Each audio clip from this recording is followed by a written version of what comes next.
Ryan Taylor, My brother, what's going on? welcome to VladTV, bro. It's a pretty big platform to do your first interview on. First interview. I can't believe I've never done an interview. I've been on social media, like fucking 7, 8, maybe not. I've known like 8 years, I think. I've never done an interview ever. I don't know why. It hasn't even been like done on purpose or anything, but I've just actually never done one. Mm-hmm. Got a lot to say as well. Actually, I feel like I could say a lot, but probably not.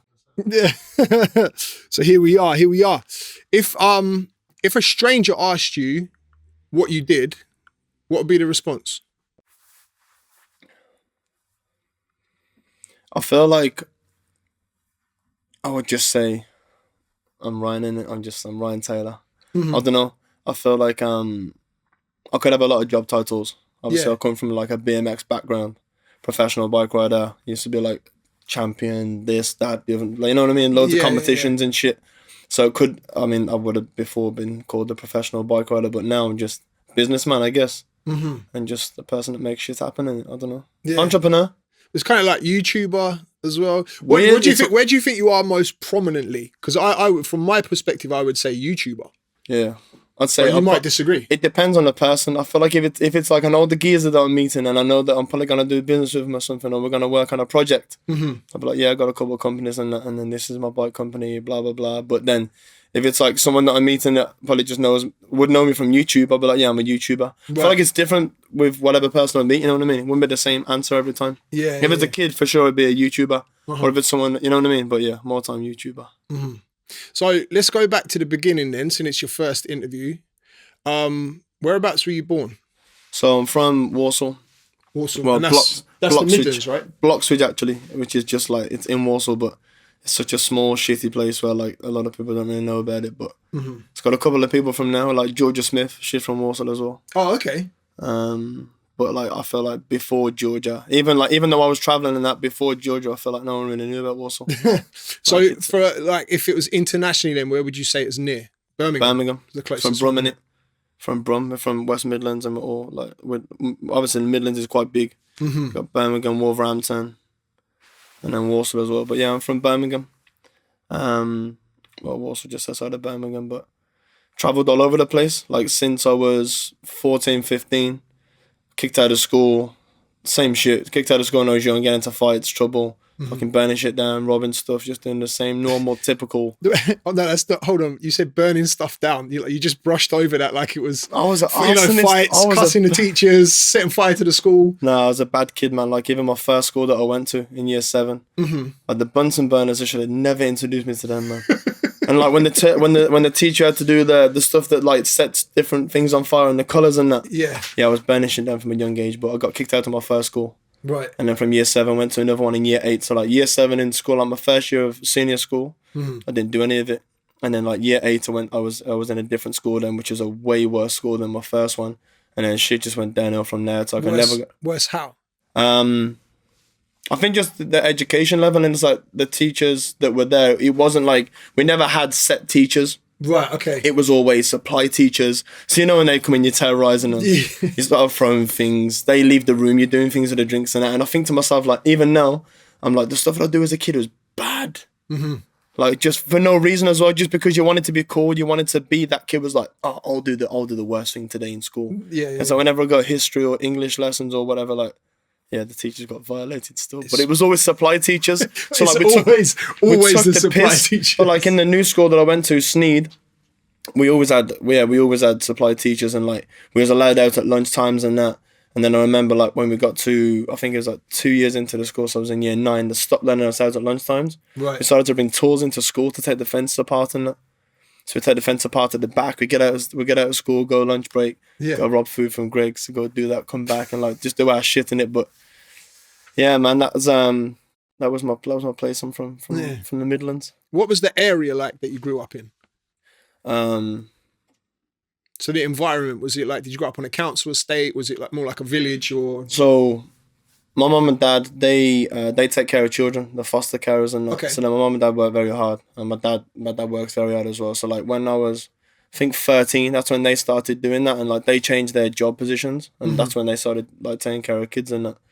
But before that, yeah, we live in like a normal council house in a like normal estate, you know what I mean? But Yeah, shithole still. It's a bad place. But I used to get into a lot of bad stuff, and I would be with a lot of bad people that, like, you know, it's that circle that you want to be, that you want to be the baddest, like you want to be the coolest, but like even then it's like it weren't a time. Whereas now, the generation that we're in, it's knives. It ain't about having a straight. Now you're not gonna go and have a fight with someone. Right. It's about get at you, Rambo. Get at you this. Get at you. You know what I mean? It's bad, bro. And like some of the stuff that I hear about, and some of the stuff that I see, and even the kids that message me about the stuff they're doing, I'm just like, what the fuck are you doing, man? It's like I work with Idris and my boy Faz as well. Right, okay. And obviously taking knives off the kids. I got bikes up, knives down, don't stab your future and all this shit. So I see a lot of the stuff what the kids are doing now. But like when I was younger, it was never about that, man. It was like you'd have a fight with someone. Most of the be is a plank of wood or something, you know what I mean? But like it was never like weapons and that. But I feel like when I started getting into my bike stuff, that's when I'd start to see like koshes, truncheons, knives and all that stuff. But like I feel like it was literally at that time when I did my divide and I come away from that stuff that my boys are getting into, and they were getting arrested all the time. We're getting into stuff like whenever they would get into their shit, I get into my shit, but my shit would go into the skate park. But yeah.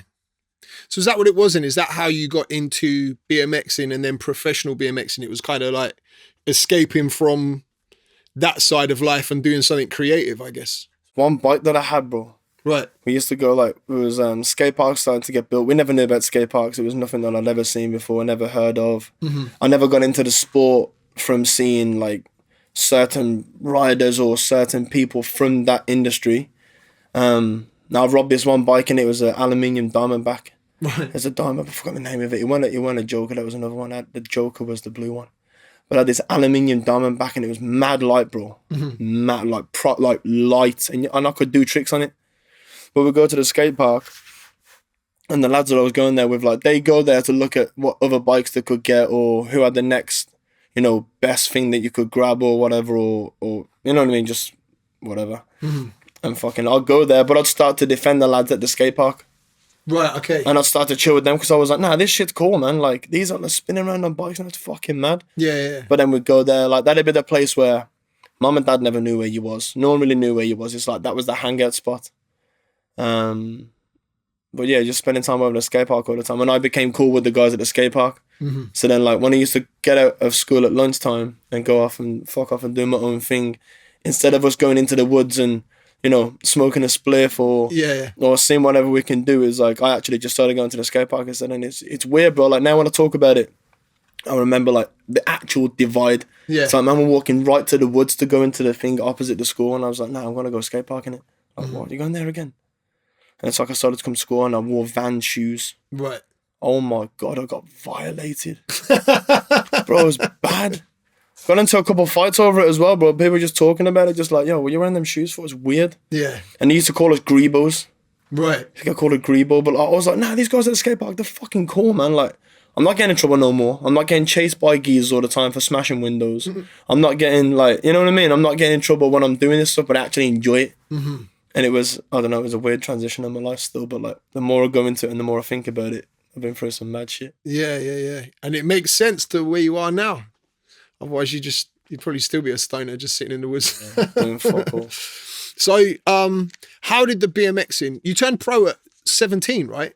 Yeah, I was pro at like 16, 17. Right, okay. I remember I got a message from Nike. Nike were doing like a Nike 6.0. It was like a skate BMX cool thing. And then I was like going to the skate park, and that's when I started doing backflips and mad tricks and that. But I go skate park, and I didn't really have many people to go skate park with, so I go skate park by myself from lunchtime, jump on a train, go Birmingham Town Centre, ride my bike from Birmingham Town Centre to Moseley. Used to get chased all the time by boys with knives and that as well. Right. Got into shit with that. Yeah. But we'd go to the skate park all the time, and like I'd try and get there before like 2-3 before people get out to school, so like I could get through there. And I go skate park, just put my camera on the side and just film all my stuff in it. And then I learned how to do like little edits and stuff. I'd watch YouTube videos of how to cut this, how to edit that. And there's like Windows Movie Maker and fucking, what was the other one? Here's another editing thing, but like I'd chop up the videos, put some songs over them, or songs that I thought was cool at the time. Yeah. Definitely not the same music I'd use now. But yeah, I used to make little edits and stuff, and then one time I got reached out to by Nike, and they were like, yeah, I want to send you some product and that. And then I think the first batch of shoes that they sent me bear crepes. I was like, yo, I fucking sell some of these. I sold some of the shoes and that. And then I think it was like a month after that, I was like, yeah, I need some more shoes and stuff. They were like, yeah, we just sent you loads. Like, where have they all gone? I was like, no, I ride my bike hard. What do you mean? Yeah. Like, I'm battering them. But at the point, I actually was battering them as well. Yeah. But I think I sold like 3 or 4 of them that I knew was expensive. And actually got money for them as well. But that obviously gave me money to get to the train. Yeah. Go get food at the skate park. And even my other boys who I want to go skate park with, like, they'd be at the local skate park, couldn't afford a train. I'll pay for the train for them, innit? So for me, it was supporting the cause. Like, I was never in a position and I weren't big enough at that time. Like, social media wasn't anything what it was now. Yeah. So even back then, I never thought to myself, like, oh, I've got to get more followers. It was never even about having more followers. It was just about, like, doing another flip, doing another spin, or adding another rotation. It was about having another mad trick that you can just do because the people at the skate park think it's cool. Right, yeah. It went about having more followers or do that'll bang on TikTok. Or boom, that'll bang on Reels, that'll go viral. None of that viral conversation shit was happening. Now, bro, complete different generation. It's mad. Yeah. But like, yeah, that was our first time pro, just doing mad shit at the skate park. And people that was passing through, they would see me doing all my stuff and just be like, yeah, this kid's sick. But like, I was annoying. Like, no one actually like wanted to chill with me and that because I was very annoying in it. But I just love what I was doing and I was confident and I love the BMX in it. Like, that was my escape. And obviously I come from a lot of shit and got myself out of a lot of situations because of the bike. So like, that was my little escape. What kind of situations? There's times when like we'd be on the estates, the boys are like breaking into cars and that, taking stuff, but I'll be there on my bike, like a few of us will be on bikes just chilling, and this is on BMX bikes in it, so we ain't got seats. Well, we got seats but they're low down, so it's not like a mountain bike now how you see man about now on the roads and they're pedaling about and they're doing the little graphs or whatever they're doing. It's like the BMX that I was on, it's a bike that's meant for tricks, so it's not really a bike you would chill on. So it's like these guys, my boys are getting into stuff in it and just doing stuff and making money or doing whatever they were doing. And yeah, like whenever shit getting on, I just started doing tricks and that. I just started fucking about on my bike. It felt good. It's like it was always that escape constantly. It was always like, oh, I'll go to this instead. Or, yeah, you man are doing that. All right, so if I see you in a bit, then I'm gone. Right. Like, no, that's bait, man. Oh, I'm not him again. I'm not him. You know what I mean? Yeah. It was just like I could get away quick on the bike. So whether it was getting away from a situation where something had already happened or someone had just had a fight or done whatever, like, yeah, it's a blur, bro, to be honest. I just used to do bare shit. I was active as a kid. I was bad. But I'm all right now in it, so fuck it. So what was the first, like, moment when you really felt like you pushed the boundaries with your BMXing and YouTube? Was there, like, because you do crazy stuff now, so what was, like, the first thing that you thought was really, like, outlandish to do? Or was it just like a steady evolution? So this is the difference, and this is where another diversion happened, because I used to think to myself, for me to get more notoriety, for me to be seen by these bigger companies and these bigger brands, I've just got to do more tricks. And I've got to be like the sickest biker doing double backflips. And obviously, like, there's big people in the industry that I became friends with, like some of the biggest legends, like rest in peace Dave Mirror, like, is iconic fucking legend that, you know, he paved the way for a lot of people. But even with him, like, it wasn't a social media thing. He was just the fucking don on the bike, bro. He was just the main man. The first guy to do a double backflip. First guy to do a lot of tricks, you know what I mean? So, like, he was a lot of people's inspirations. So then, yeah, like, I come away from doing competitions and I started doing the YouTube shit because obviously I figured out that you can get views and get paid. And it's like, I started doing this thing called the In and Out Challenge. And the In and Out Challenge is basically where, like, you remember fucking Neji's Urban Sports? You remember Balls of Steel? Yeah. Found out I got Balls of Steel in it, so I started doing some mad shit on YouTube and started filming it, and it's just like same shit, stuff that I used to do as a kid. Would ride in places, fuck around, do stuff, run in, grab bits, run away, security guards chase you. Yeah. But like, I started to document it in a way where I'm not incriminating myself. I'm not doing anything illegal. It's very much a fine line of fucking stupid and ridiculous, or like, you know what I mean? But it was never illegal. It was like, there's no sign saying I can't ride my bike inside, so why you're not going to ride your bike inside? Oh, cool, you're going to tell me not to. Safe, well, I'll film you then, it's funny, innit? So I created the In and Out Challenge, and I go into places, go into shops. And my main message and my main thing behind this is like, there's no skate parks around for the kids to ride, or myself. Like, I can't go to any skate parks that I actually want to go to, like before I drove, my dad used to take me to the skate park on the weekends when he weren't working. And he'd take me to the skate park all the way from Birmingham to Corby, Right. Northampton. So it's like how far is that? hour and 20 drive. Right. And my dad, like every Sunday, it was like a ritual, it was like a thing, like we look forward to it. So that kept us focused a lot, you know what I mean? And like me and a couple of the boys, like we're gonna go Corby. And I remember like a few of the times, like when I got into it a bit, some of the lads that like wasn't into the bike stuff, and they were still doing their shit, robbing, whatever the fuck was going on. Like I tried to bring them through. I was like, nah, you need to come see this, bro. Like it's sick. Brought them through and just like, I remember one time I took one of my boys and he bought a bike before he went there and snapped the bike, and that was bad. Like, but I tried to get them into it as well. Yeah. You know what I mean? But no, I just enjoyed it. I go to the skate park and do my shit there. But like that was my main thing for the videos and doing that, because I knew that by me doing this mad shit, I'll hit the general public. I'll hit the people that have never seen bikes before. And it's like, I ain't even got to do these backflips anymore. Yeah. I ain't got to fucking do double flips. I ain't got a wrist break in my neck. Like I broke a lot of bones in my body, bro. Like leg, ankle, jaw, teeth, fractured bones on my neck, wrist, hands, fingers, all sorts of shit. It's an extreme sport and like this stuff goes down. But I was like, I ain't got to do that anymore. I can just do like my little bunny hop, my tail whip. But if I do it over like a box of Weetabix or like a fucking pack of tea bags or something, you know what I mean? People that relate to it, they can understand like, oh, it's that. So I really like, I actually used to watch that Nedge's Urban Challenges, and I was like, nah, this fucking sick. Like what made me want to watch that? And it's because I understood what he was doing. Right, yeah. Like that simplicity of, you know, jumping on someone's back, a stranger's back, even though it's probably all fucking staged and that. So jumping on a stranger's back and getting chased, or like, you know what I mean? You can understand it, but it's funny to watch, and it makes you want to watch a screen and look at it and stay locked in. So yeah, I created that in and out challenge stuff, and that started going viral, bro. Like I got videos of 15, 20, 25 million views just off me riding my bike fucking about. Yeah. But then in the early stages, all my comments are like, oh, what bike do you ride? What bike is this? Because of you, I want to get a bike now. So I launched Collective Bikes, in it, the fucking fastest growing bike company in the world at the minute. Yeah, so let's talk about that then. You've got is it 30? Is that what it's called? So 30 is my clothing brand, which is, right, okay. I think that's a whole other conversation, because that whole attitude and that brand and that audience and that whole thing comes from like another aspect, but the bike thing is obviously a different thing. So so talk about the bike company then, because you provide bikes to like third world countries as well, is that right? Yeah, I don't really say them as third world, but it's just the peoples, and it's the peoples that I know are doing sick shit. Right, okay. Yeah, but so, in like poorer areas, yeah, that, like definitely the places that are less privileged than us, you know what I mean? But okay, so with Collective, through my career I got sponsored by a lot of companies.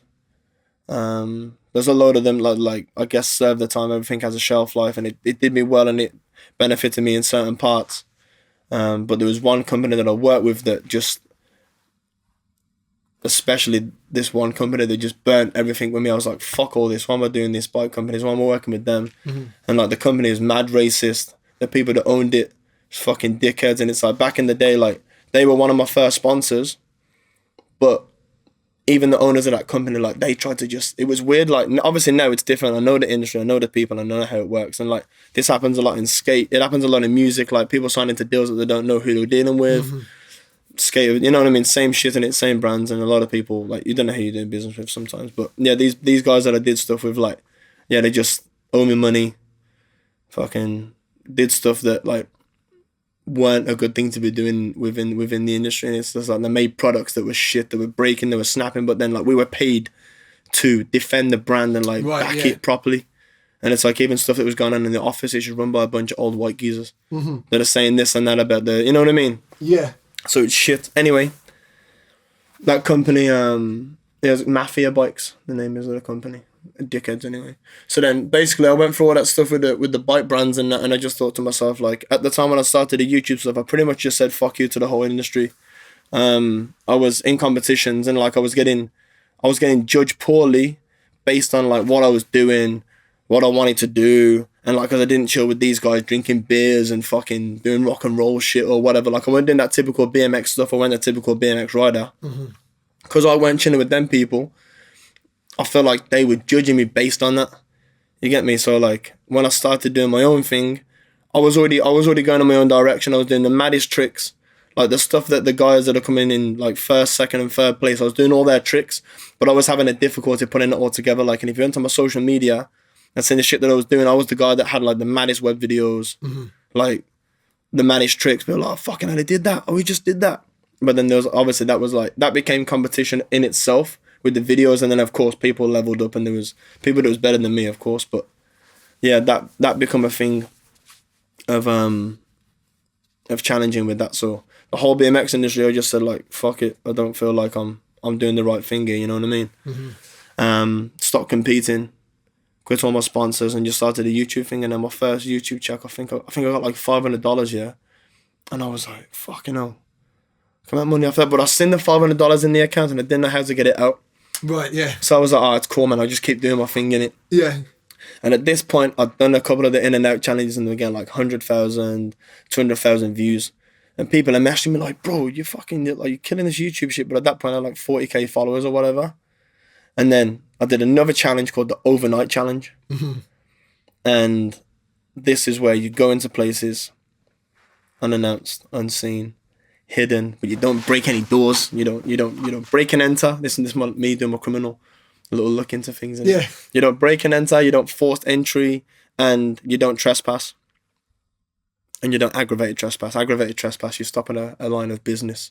Right. You know what I mean? So if you're going in there, you're going as a normal customer, you're going to go hide yourself somewhere behind a little shelf over there and just sit your ass down until everything closes down and everyone's left in it. And then you're inside. You haven't, you know what I mean? I hope I'm not influencing anyone else to do this shit now too. I mean, at this point, if you're saying it here, they've already seen it on the video, so they're probably already doing it. Oh, fucking hell. Anyway, that ship sailed, so I don't do them things anymore. I can't do it anymore. If I go into anywhere like how I am now, like, Ryan, fuck off. I know what you're doing. We know what you're going to do. You're with your camera, you're doing this, whatever, it's dead. Yeah. But yeah, I started doing that stuff. That stuff started going mad viral. But again, I've gone from getting attention from the bike stuff, and then I was like, shit, I can actually be a YouTuber. So then I was like getting attention on myself. So then that's how I went through the stages of becoming a YouTuber. I think it was like, obviously getting attention to your page and whatever. Like, anyone to do anything for views. And that's what it became. But like, I mean, I learnt my lesson. Fucking got arrested bare times. Spent like, I think it was 2017 to 2018. I think I did like maybe 100 nights in prison cells. In between 2017 and 18 and 2018. Got arrested bare. All right, so let's talk about the arrest then. When you're saying you spent 100 nights, I take it that's not consecutive nights. Nah, is that individual arrests where you've been kept over one night and they let you out the next day? You don't understand. I would do one video that would get me bagged. Yeah.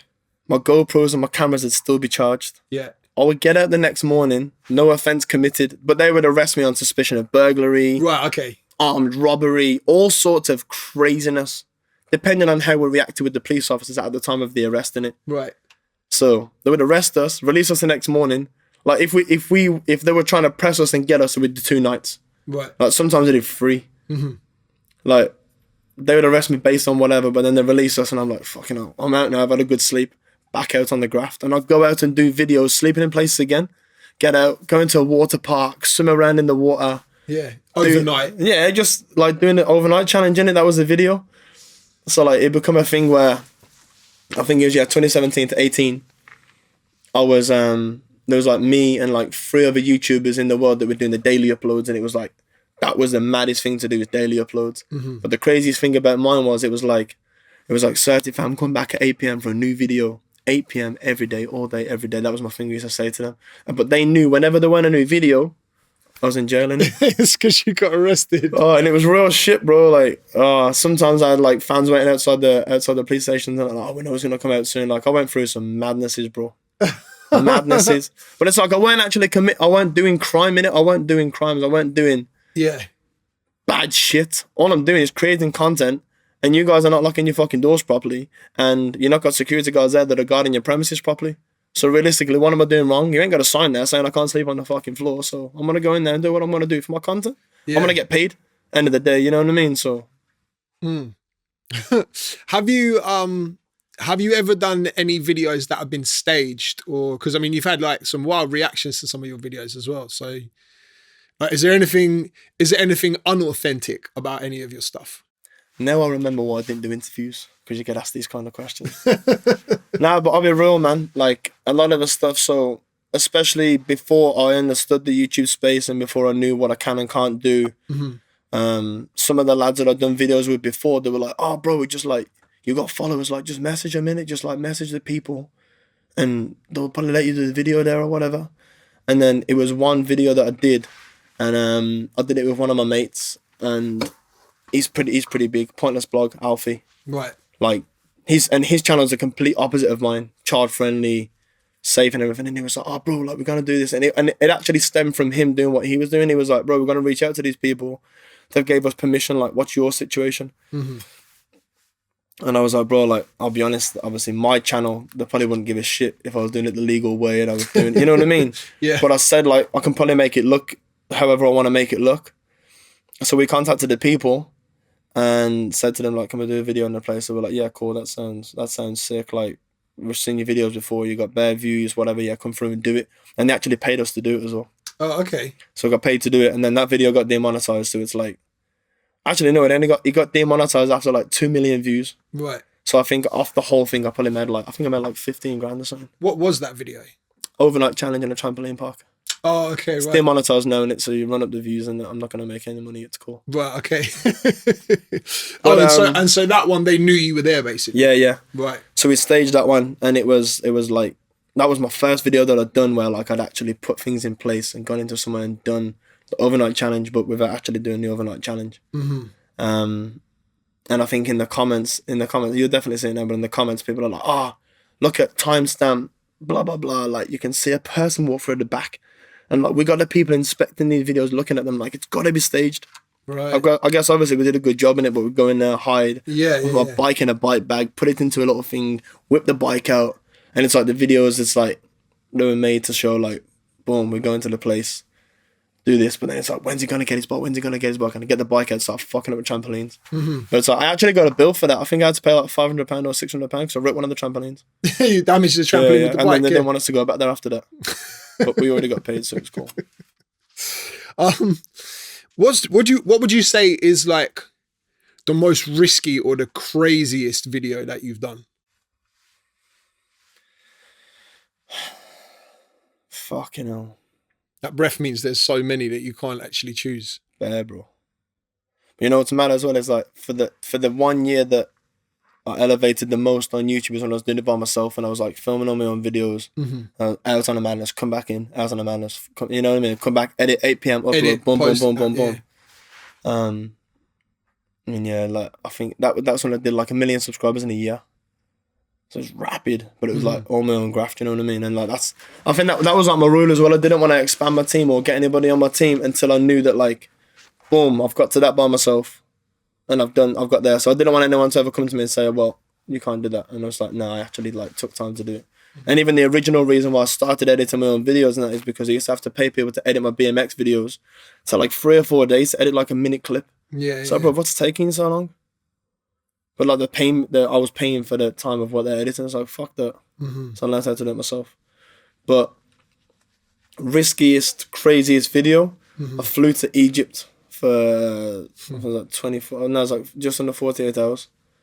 And the mission was to get my bike on top of the pyramids and do a tower up on top of it.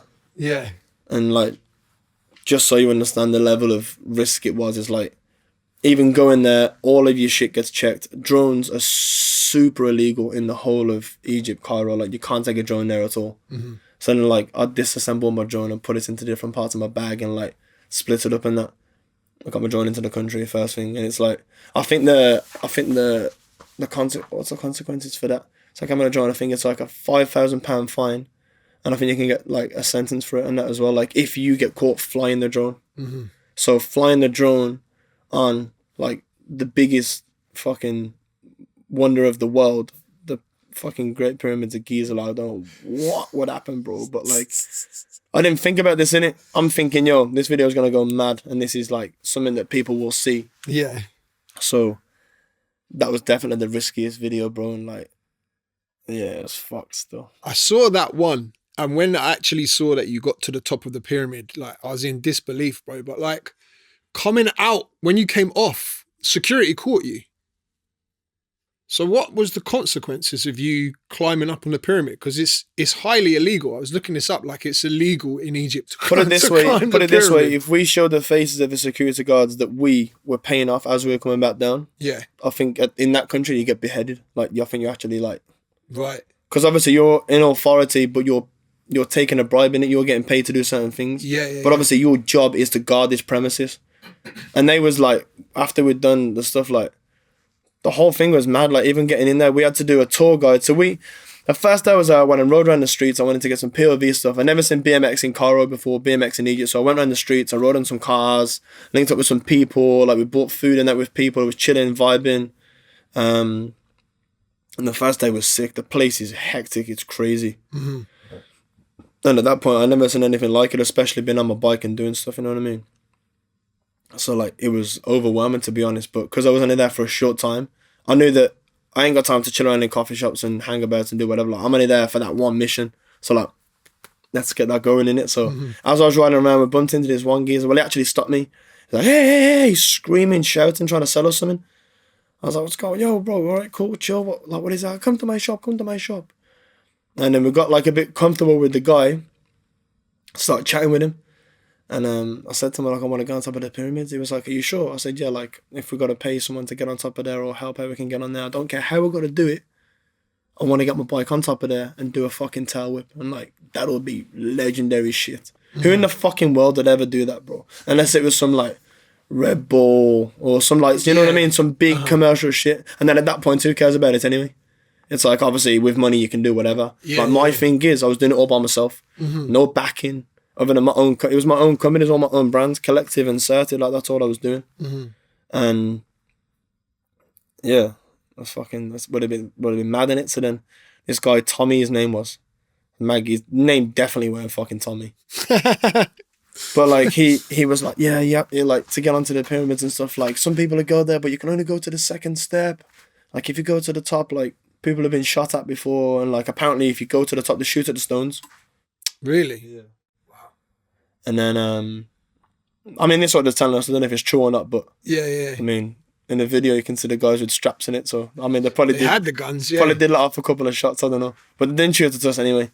But fucking this geezer was telling us, and he was like, yeah, to do it, you got to do a tour guide, and then you do your tour guide. You chat to them on the tour guide, and like most time, he said like 90% of the time they'll let you just stay over there, and then basically they'll drop you off in the tombs, and they leave the site, and then when they've gone, before the sun goes all the way down. You need to go to the top, do it. By that time, the security guard will come. So, like, they told us exactly how to do it, innit? I did exactly that. And went on the tour guide the next morning. Sunrise, guy took us to the location. And then, bro, like, we got to the spot, yeah. And the horses, there's no cars. I haven't seen a car for time. No cars, bare horses. Like, kids riding big horses, sprinting down and that. And it's in the video, you can see some of the little clips and stuff, but like the whole environment there was like that. And I had the bike in the boot of this car where we got dropped off to. I was like, I'm only here to put the bike on the thing, like I don't give a fuck about that. So then, first of all, they were like, why are you taking a bike on a tour guide? Doesn't make sense. I was like, oh, I'm a tourist, my first time here, like my typical blagging skills and just chatting shit to them. And I said to them, like, I need to get the bike inside. I wanna go and take a photo. Like, it's for my memories, and you know, I'm taking some pictures and stuff to put on my wall to my parents. I want to show them stuff. My family, I want to show them that I've been here with the bike. You know, it's quite a big thing that I'm achieving in my life. And I blagged them, bro. I got all the way to the very fucking entrance of the actual gates where you go into the premises of where the pyramids start. Yeah, and police officers come on fucking on a little horse, a little fucking pony thing, and they was at the gate, so like, this ain't coming in, there's no way. Checking our bags for drones, and bro, we got the drone in the bag again. Same setup though, 2 different compartments, and then the battery in that is in another bag. Right, yeah. So in the geezer that I was with at the time, who was taking pictures and that, he had the battery and whatever in his stuff, and then the remote in there, and then I had the little drones, but it didn't look like a drone, it was like separated, propellers are off. Even if you opened it, it looked like a little camera. Right. Got through, but they took the bike off me. And at this point, I got the bike. It was on a camel, bro. Like, I'm sitting on this fucking camel going into the pyramids, yeah. And I've got 2 wheels this side, and I've got my Collective bike here. Like, in the side of the fucking camera, and I'm like, yo, am I actually about to do this? And I got no brakes on the bike either. I took the brakes off to make it like easy accessible. Boom, put it on. So like even the tower up on top of the thing, never mind carrying it up there. Like when I get up there and do that, if I fucking slip off bro, it's a wrap. But I knew it was the quickest, easiest route to get it done. Boom, boom, boom, and come down in it. So they took the fucking bike off me, and at this point I'm by myself. I was like, cool, well, I've seen people climb these pyramids before, and I've seen the consequence of what happened. They get arrested and all this shit happens. I only thought that it was worth me doing that if I am a bike. Because regardless of what happens, people will be like, what the he did it with his fucking bike. Like, it's a mad thing to do, innit? So that's the only reason why it would have made sense to me to do that. But then after that, yeah, we got dropped off. We had to chill in some tombs for a bit. And, I mean, that was mad in itself. Like, you feel mad energy being there. Like, you can definitely feel like, how the fuck did these get here? What built them? And like, was it an alien or like? Yeah. You know, I don't know. Like, there's bad stories about them in it. Yeah. But they don't know how they were built. There's theories. Them fucking big blocks, they don't magically just get put there, bro. But they're big. Yeah. And there weren't machines in them days. No. They were lifting that. Like, and they're big blocks. Now you can see on the video on the POV when I'm climbing up them, they're like 5-6 foot tall, and it's like that big all around. So like that many of them, I don't know. And it's a mad place, and you feel mad energy being there. But they actually wanted us to go and hide inside the pyramid, but like I didn't want to do that because I've heard stories about people going there and they come back out and they've changed and like shit happens to them. Like I didn't want to do it, but funny story actually. Like in the tombs, we were bursting for a toilet, and the guy that had dropped us off, he was like, if you need to go to the toilet, like do it on this side, not that side. And we were like, what do you mean? Like how? And yeah, we had to piss in the tombs. We were there for like an hour. Right. And that was quite mad. But did he explain why you couldn't piss on one side of the pyramid? He didn't. He just said like, if you need to go bathroom or you need to, he said don't go on this side, or if you sit down or whatever you do, he said this is the side you need to wait on. Like only wait on that side. So we're waiting on that side, innit? I was bursting for a toilet, and I was nervous, stressing. It's like I'm either gonna piss myself or I'm gonna do it there, innit? So like, yeah, I had no choice, bro. But fucking yeah, we got up to the top of the pyramids, climbed down, got up there. There's a guy screaming down there. Obviously, he's clocked us. We're on it. He like when I understand it now, he probably had an agreement with the guy that we first went in there with. And he's probably said to them like, listen, there's these tourist guys. They're gonna go to the third step. Let them take the pictures. Cool. Scare them. Take some money off them. Like, this guy didn't think that Ryan Taylor was about to enter the fucking pyramids and go to the top with a drone, fucking lie down and start taking photos of my creps and that. And at that point, I just had they were unreleased Yeezys. Right. V2s, like, just, like, weren't even out. And I just got them in it. I started taking a picture of my creps. That was I remember seeing the picture, because it's the skyline of Cairo behind as well, isn't it? Mad pick, and you can see all the pyramids behind it. So yeah, we've done that, for the shoes. And then they're screaming. And they're screaming down there, so then we'll come down like, yeah, we're coming. And then we got down there, and the guy just grabbed us. He was like, no, what the fuck? He was like, you got to get out of here now. And it's like, the part on the camera, like, I still got all the footage and stuff, but I had to cut it out because you can just see his face the whole time. Right. And at that point, I didn't want to waste time editing, putting the blur all over his face, and the video get removed and whatever. I was like, fuck it, I'll just cut it out. The video's mad enough as it is.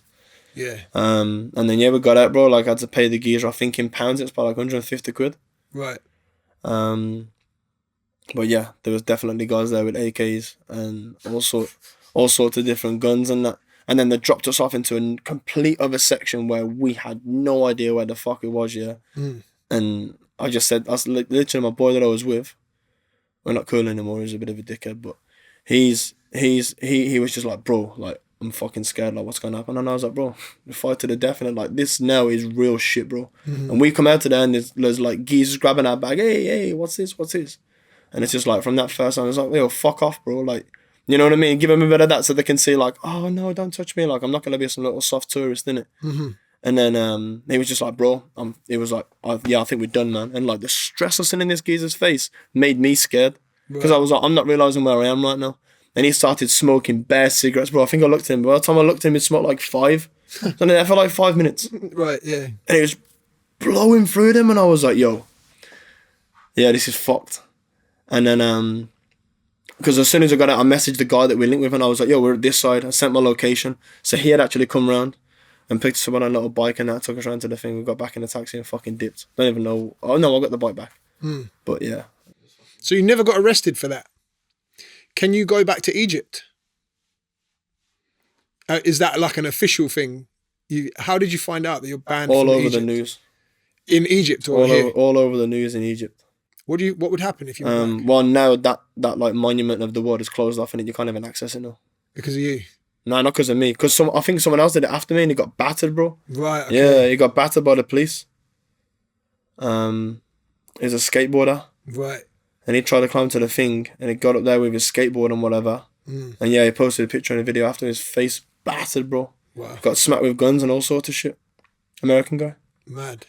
I don't know who it was, but I remember saying the stuff about it. So you can never go to Egypt again. Spain's another country you're banned from.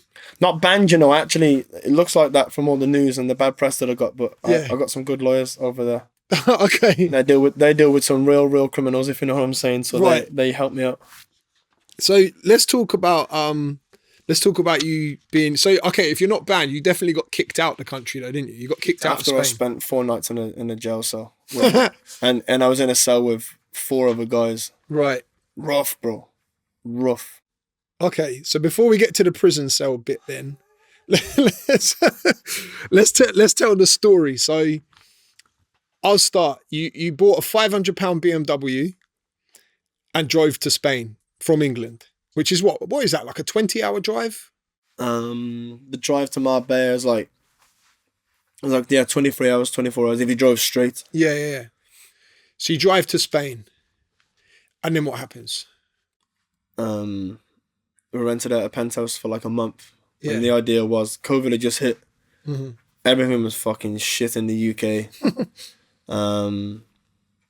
It was dead in it, so I wanted to get out and just go and create some content. It was cold. Same as it is now, it's getting dark at like 3 o'clock at night. Mm-hmm. Shit, so we just dipped out. I went to Marbella for a bit with the mission of just creating bad content and causing fucking havoc, get there, do our thing, and then dip. And yeah, things escalated very quickly. It's like literally the second day there was like a street blogs or like a officially urban, you know, like one of the meme pages in the UK that we have. Yeah. There was the one there that was in Marbella that had like posted us up, and it's me, and I was in my GTS. And I had some Spanish tune on and I was taking the piss and I was like, jamming to it, but like cutting through gaps and like hitting gaps. And then that was always the thing. It's like whenever we go to these foreign countries, I can't really do shit because I'm not a Spanish resident. Mm-hmm. I'm from the UK. So then whenever I'm posting it, like if I did that in the UK, you go in jail. Yeah. So when I was in Spain, I can't go jail in it because I'm over there doing it. They don't know who I am and whatever. Like I'm posting stuff on socials, and it could be any location. Of course, where you post the location is where you are in it. So, But yeah, we posted a video on there, and like the meme pages and stuff. They started picking up the videos and like all the captions and all the titles and stuff on the things. Like we translated it, and then bare like Spanish people were sending me this stuff, and they're like, "Bro, like these guys are talking so much shit about you. They're saying you're here, you're fucking the place up," and it's like. Marbella is sick, bro. And I actually fucking love it. Like, it's a dope place. But the police over there deal with so much corruption. It's like, that's one of the biggest ports of entry for, you know, cocaine. It's straight from there. It's like, comes from, that's the main port in it, so. Right. Yeah, they deal with a lot of English people causing fucking shit. But obviously my shit that I went there to cause is different to what other men do. You get me? But I was there fucking blacked out Mercedes, GTS, limo tint windows. I'm looking like I'm on stuff as well. So, like, I don't know. It was giving him the wrong... I don't know what it was. It just obviously caused shit in it. Yeah. But I was fucking drifting roundabouts. Over there, it's a bit dusty. It's a bit slippy. So, like, we was enjoying it. And I think one time we did a clip and I was drifting around this roundabout and I span out on the roundabout. Right. I span out and it's like... I think we posted on a story or something. But, yeah, these meme pages, bro, they was eating us up in it. They were having a field day. I was like, this guy's here causing all this shit. Yeah, we're getting bare content. So one of them pages that fucking they live off negative content and negative shit. And of course, when someone's on a downfall or whatever, they'll grab all that stuff, put it, you know what I mean? They benefit from it. News, propaganda, fucking bullshit in it. Yeah, they were just blowing us up in it. So then obviously the police got onto some stuff. And then that same £500 BMW. And that lives a good life though. Yeah. Literally paid £500 for it, and we drove from Stratford, East London, to the border to Dover, from fucking Felixstowe, Paris, straight through into Spain. And the car cost $5. It rapid as well. Yeah. Sick. And then I know the answer to this, but I have to ask. So what happened to the car? It ended up in a river. We threw it in there. We just ragged it around the field. We found one spot. It's like we always knew what the journey of the car would be. We always had this plan. We knew what we were gonna do. We were gonna fuck it up. We planned to blow it up originally, but Right, like explosion blow it up. Either explode it or leave it there for someone else to have. But like after it was there for a few days, we were just getting bored in it, and like we just started ragging it about the roads. There weren't no CCTV cameras anywhere. Like people didn't know who it was. We got English plates on the cars. Yeah, we were just doing some fucking dumb shit and filming it all for YouTube, of course. So yeah, we found a location for the car, and we just started fucking. We jumped over this thing. We're ragging it around, filming on the GoPro. Things started coming up on the dash. The car's dying now. And we like had a couple of races around this little field, and at the end of it, we threw it into a river. But it wasn't a river at the time. I mean, like I don't know when it was in like fucking 1800 BC or something. It maybe was a river, but it was definitely a dusty little bank that was like this. It had sofas in there and all sorts of like just rubbish and shit. So we were like, fuck it, throw it down there. And the location that we was on, it looked like it was a junkyard sort of thing. Right. So we didn't think it was that much of a big deal. But now think about it, it was definitely stupid. But it was funny. Did that result in a police chase? Nah. At the time, we were there. There were some local guys that were there like, screaming, hey, puta madre, going nuts. Screaming and shouting, so we just fucking dipped. Yeah. And then I jumped into the back of one of my boys' cars, put myself in the boot and hid down, flew back to the penthouse. And then I think 2 or 3 hours after, they come to the penthouse where I was in it. And we had this place that we was renting. It had this horrific doorbell. Worst doorbell sound ever. Like, you did not want to hear this doorbell ring. And it's like, if it was any of us that was staying there, we didn't ring the doorbell because it sounded like shit in it. Yeah. But it just definitely sounded a lot worse when it rang and you knew there was police at the door. It's like, dun, dun, dun, dun, dun, dun, dun, dun. Like, got deeper. Clock. Bro, open the door. This is the first time we had any interaction with the police in Marbella, innit? And yeah, there was fucking bare feds at the door like, we've had reports of the car, it's stolen, all this stuff. Who's the car belong to? And at the time, one of the lads who was there with Ali Law, he's another madman on YouTube. And at the time, he was wanted by the Spanish police. So not in Marbella, but wanted by the Spanish police for doing something. I think he climbed, is it Guardia Civil? The big fucking church or whatever. Right, okay. He climbed that for another mad YouTube video. So then, police shut the door. Bro, this kid's packed his bags, packed all his shit. He's already gone out the window. He's hiding behind the thing. He was like, yeah, I'm done. I'm finished. They're coming to get me. He thought the whole time it was for him because he was driving. He's the one that drove the car to Marbella. Right, okay. I couldn't drive that to Marbs. Fuck that. So then he drove that car there. So he thought he was wanted because he'd been seen driving the car or whatever. He dipped in it, gone. And feds coming out, I went out the door, I was like, yeah, what's the problem? What's going on? Just chatted to them, chatted some waffle, and it's like, out of all the people that was in there, like the most confident person to chat to them, and probably like, bust case there would be me in it, so I got out of it, and they just asked for some information and some details and whatever, and they left. They was on the way. They didn't really say too much, and at that point then, we didn't think it was too much, but they came to get other information for what obviously happens later on. Right, yeah. And, I think it was like a week or two after that. We was there and like we're getting a bit bored of the stuff we've been doing. We've been doing the same stuff and I've been running around doing my bike content, whatever. I was like, nah, fuck this. I ended one of these videos for a while and it was the one where I break into places. Like the In-N-Out challenge, it was the same thing. I hadn't done an In-N-Out challenge for a while. And then what I was about to do in Marbella, this In-N-Out challenge happened to be my most viewed video that I've ever had on YouTube. It was like 40 million views or something. Or like just under 40, like 37, 30, yeah, I don't know what it's on now. And yeah, I broke into the water park. Same as always, me by myself, camera through the bike in the back of the GTS. Went to the water park, jumped over the fence. This was not planned. This was not staged. This, by any means, I had no permission at all to do this. The place is closed, so I thought, fuck it, innit? Just do my thing. Yeah.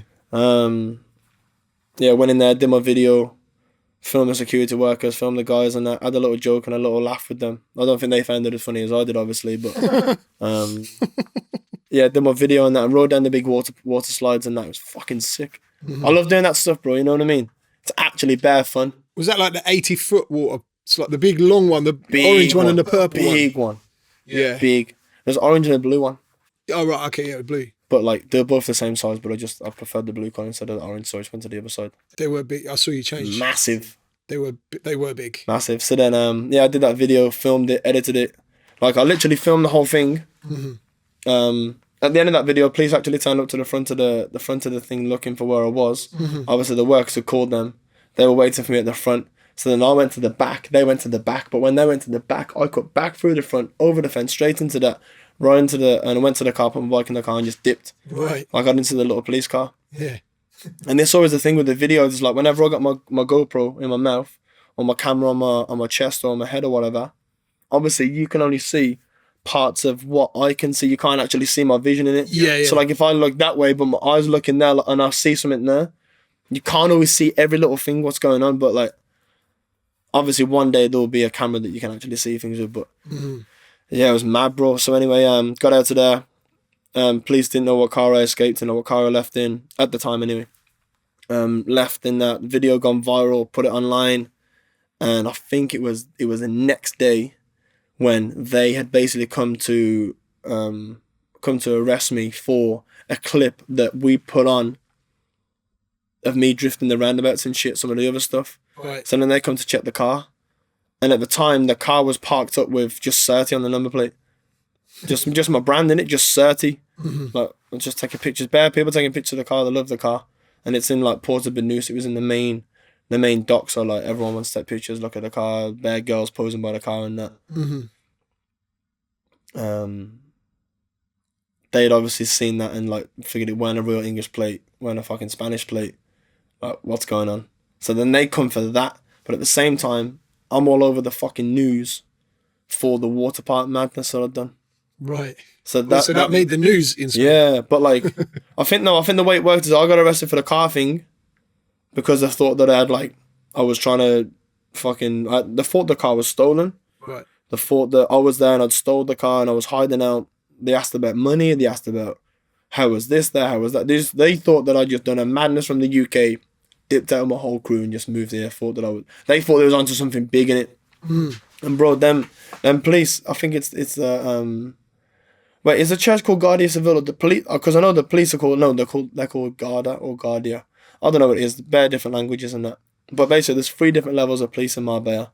There's like the local ones, there's the high level like CID or whatever, but they're called like Guardia Civil,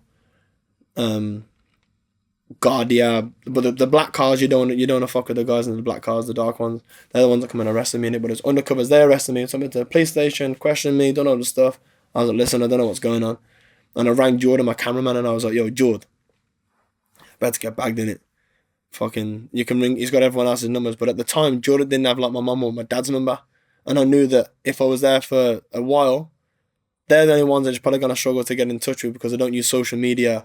So I was like, if my mum and dad ring, just tell them I'll be out in a couple of days or whatever, like normal shit in it. So then I just said to Jordan, I was like, yo, Jordan, ring my dad, ring my mum, let them know they've been arrested or whatever. They're trying to get hold of me or something so they don't stress. And mum and dad are my best mates in it, so like I like to keep them in. They fucking hate all the shit that I do. Like they think I'm a madman. And my mum says like if she had me first, bro, she definitely wouldn't have had any more kids in it. But they're my best mates, man. And obviously growing up, I went that tight with them. I went that close just because I was so bad. But no, my best mates. Yeah. But yeah, got arrested. They took me for the car thing.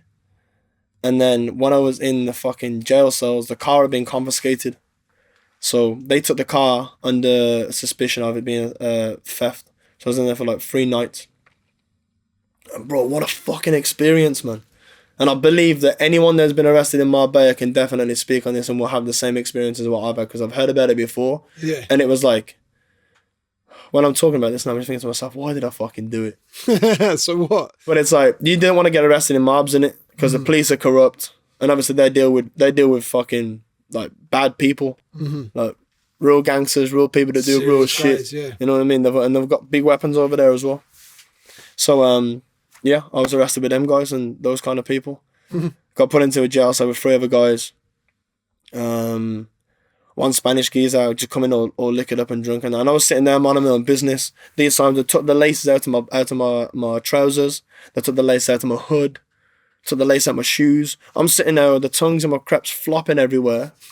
And like all my shit feels loose in it. I don't feel like I'm not fitted anymore. I felt rough, man. And then for the 3 days that I was in there, I literally had crackers and orange juice. Because the only meal that they was giving out was ham sandwiches, and I hate ham. I haven't had pork for fucking years. Right. But they was giving out ham sandwiches and that. So no, I can't even do it, man. So I was just having these little crackers. And then there was this vegetable thing. I forgot what that was, but it was a little vegetable thing. And then apple juice. No, apple juice and pineapple juice. 3 days. Rough. But on the first day, I was by myself. And then on that first night, some other geezer got put in. He was cool. He was just some drunken geezer sleeping on the floor, and he got let out before me. But I kept asking the guys. I was like, yo, what's going on? What's the process? When can I get out? Asking them better questions. Not a word of English. No one spoke any English. Anything I'm saying to them, they were just like, no English. And I'm like, bro, like, please let me get out. Like, I want to get out. I was fucking stressing, bro, I'll be honest with you, man. And there's people in there screaming and that, going nuts, fighting, like, it's a mad place, and obviously got no phone, no nothing. I don't know where the fuck I am, what's going to happen. The car, I've already seen that the car was getting taken away. And like when the police were coming to the room, like the apartment, to get me out, I already dipped out the first time because I'd seen that they'd gone away from, they was at the door. I dipped out to the second floor of the apartment, hid somewhere. My boy said, yo, they've gone, come back. So my plan was come back and get myself a passport, phone, car keys, and dip. As they left from the front door, they did this and went to my car, but I came back upstairs. Right. Grabbing my shit now. And like, my boys will back me in if they're watching this, like, they'll know that that's actually what happened. And I went back upstairs to go get my fucking stuff. Looked out the window, the feds surrounded my car. I couldn't leave. So anyway, that's when they arrested me in it. And I took the car and stuff. So I'm in there thinking, okay, well, where's the car gone? That's fucking like, that's 70k. Like, what am I going to do with that now? That's gone. They think it's been stolen. Fucking all the boys are in the apartment. They can't do anything. They can't pay for the bits or the bobs. Like, they got no access to any of my stuff. Yeah, it was a fucking madness, bro. There was a lot on the line still. But yeah, that third night in there was the worst one. It was like the last night that I was in there. Some geezer come in and he was fuming. I don't know what, he just don't know who was pissed off with whatever. Come in and try to fight me, and they're selling it. Oh shit! So what happened? Nah, he tried it quick. But like, I grabbed the geezer, ran him up the fucking of the wall. I was like, fuck off! Just screamed at him. And then the officer come over and he banged on him. He's like, hey. And then the geezer didn't try after that. But I think I don't know, it was just horrible in there and it weren't nice. But I just grabbed the geezer up in it. It weren't too much, but like, there was people in there that were scrapping and that was normal. Horrible in there, but I don't know, people in the comments will probably speak about this and they'll be like, yeah, my bad, prison cells, they're not nice. But yeah, it ain't nice. It ain't nice in there, but I wasn't trying to piss anybody off. I didn't speak any of their languages. And I was just keeping myself to myself in it. I got no fucking shoelace, so I can't do anything, bro. Is that the worst conditions you've had being arrested abroad? By far the worst situation I've ever dealt with in the history of me being arrested, for sure. That was fucking horrible, bro. I'd never want to do it again. And then since then, I ain't even done any of that mad shit, bro. Like, that one actually like proper scared me, bro. Yeah. And I was like, what the fuck am I doing? I mean, you got. But it was a mixture of things. Though. It was like, I don't know if it was the video, it was the car, it was the this, it was that. It was like the BMW that got thrown. I don't know what it was. It was like, yeah. I think they just built up a whole thing and we were just there taking the piss in it. Like, we forgot that normally when we do these videos, we do them, don't post the content until we left. But we was there, chilling, posting other videos, putting them out there and showing, like, you know what I mean? So like, they were just waiting to come and get us. Yeah. It's probably a collection, of all of the crimes built up. You got pretty risky in Dubai a few times as well. I'd say, like, out of any country on the planet, I think Dubai is probably the one that you don't want to. I love Dubai, man. But you don't want to break the laws there, surely. Like, and but yeah, I was watching the water park video yesterday, and bro, you know what? This has been the most fun interview to research because I was just bossing up watching all of your videos, just creasing up. Oh, so that's why my views are gone up. No, I'm joking. The Dubai one, did you get arrested after the water park thing? No. You didn't? You got away from that? Nothing at all. I left the bike there, and the bike stayed there. I just left the bike, gone, dipped. Didn't even want to deal with that. Have you ever been arrested in Dubai? No. Not yet. So you can still go there then? Do you think I just literally come back from Dubai like a week ago. Oh yeah, you were there My last favourite week. place. Yeah. And I'll be honest, bro, I'm probably gonna, like, at some point, I'm probably gonna move over there. Right. So are you going to be less risky with Dubai then? 1,000,000%. Such a different level of life and understanding and situations, and Yeah. that's a good place to be still. Yeah, it's true. Very, very true. So, talk to me, tell me the story about when you lived in America and the SWAT team kicked your front door in. Fucking hell, I was like, what, 3.5, maybe 4 years ago, no, like 3 years ago. Where were you living? LA? I was trying to buy a spot in LA. I was trying to move out to the States. And one of, like, the biggest mistakes I made in my life was going out there, not declaring that I've been in trouble with the police before, not doing the correct visas, not doing this and that. I kind of just fucking winged it. I was like, I got money. I'll go over there and do what I'm doing in it. And the girl I was with at the time, she was like saying, yeah, if we get married and that, you can get the visa, like, you just go straight through. So then I went there alone and no visas for the US or whatever. I was just there based on what she was saying, you know what I mean, and like doing my thing there. Trying to get a house out there. House is all in like her name and that. I had no credits over there, no thing or whatever. I was trying to buy the house and pay for the house for the year up front. And that was gonna be the new move in it. Like, I was out there doing that. Anyway, we broke up. The whole situation happened, and then the reason why we broke up was because my address got leaked on social media. Time zones now, we're 8 hours behind in LA. Now I'm asleep. When I'm asleep, the kid who fucking hacked it, and we know who he is, and we found out who he is, and that's that. But he'd waited till I'd gone to sleep, hacked into the stuff, so like when I like the time difference to be off or whatever, like, and then gone through all my stuff, and this geezer was posting fucking like geezers on there fucking each other, bare pictures, badness, bro. And like, I just done a collab with fucking DJ Khaled. Like, the last picture that I posted before this madness happened was me and DJ Khaled together in LA. So like, that was like a big spike in it, like, fucking hell, Ryan's doing bits, I'm doing this, I'm doing that, whatever. And then I got hacked bad. But this kid gone from my emails, went through fucking the housing contract and stuff. Like, it got in, I don't know how he literally, this kid had fucking hacked into like a phone. I don't know what the fuck they do. I don't know how it does this stuff. Obviously, like, the people that I got to find out, they know what happened in it. But it was a big like fraud case and that. Right. And he'd like got access to some EE files, got into the phone, pretended to be me. So it was like impersonation of a celebrity. It was impersonation of some other stuff, like bad things. And I think there's still stuff going on to this day with that stuff. And like, they took all his equipment and all of his bits and bobs and whatever. But whatever. So then my address got leaked, and then basically this kid had done a prank call, and it's called swatting. And it normally happens at gamers when their IP address gets leaked. So like, obviously through someone's IP, you can find their address or their approximate location, do your research, whatever, you'll probably be able to find their address. This geezer must have fucking called the police now, and we got told this afterwards, and what he'd said on the call.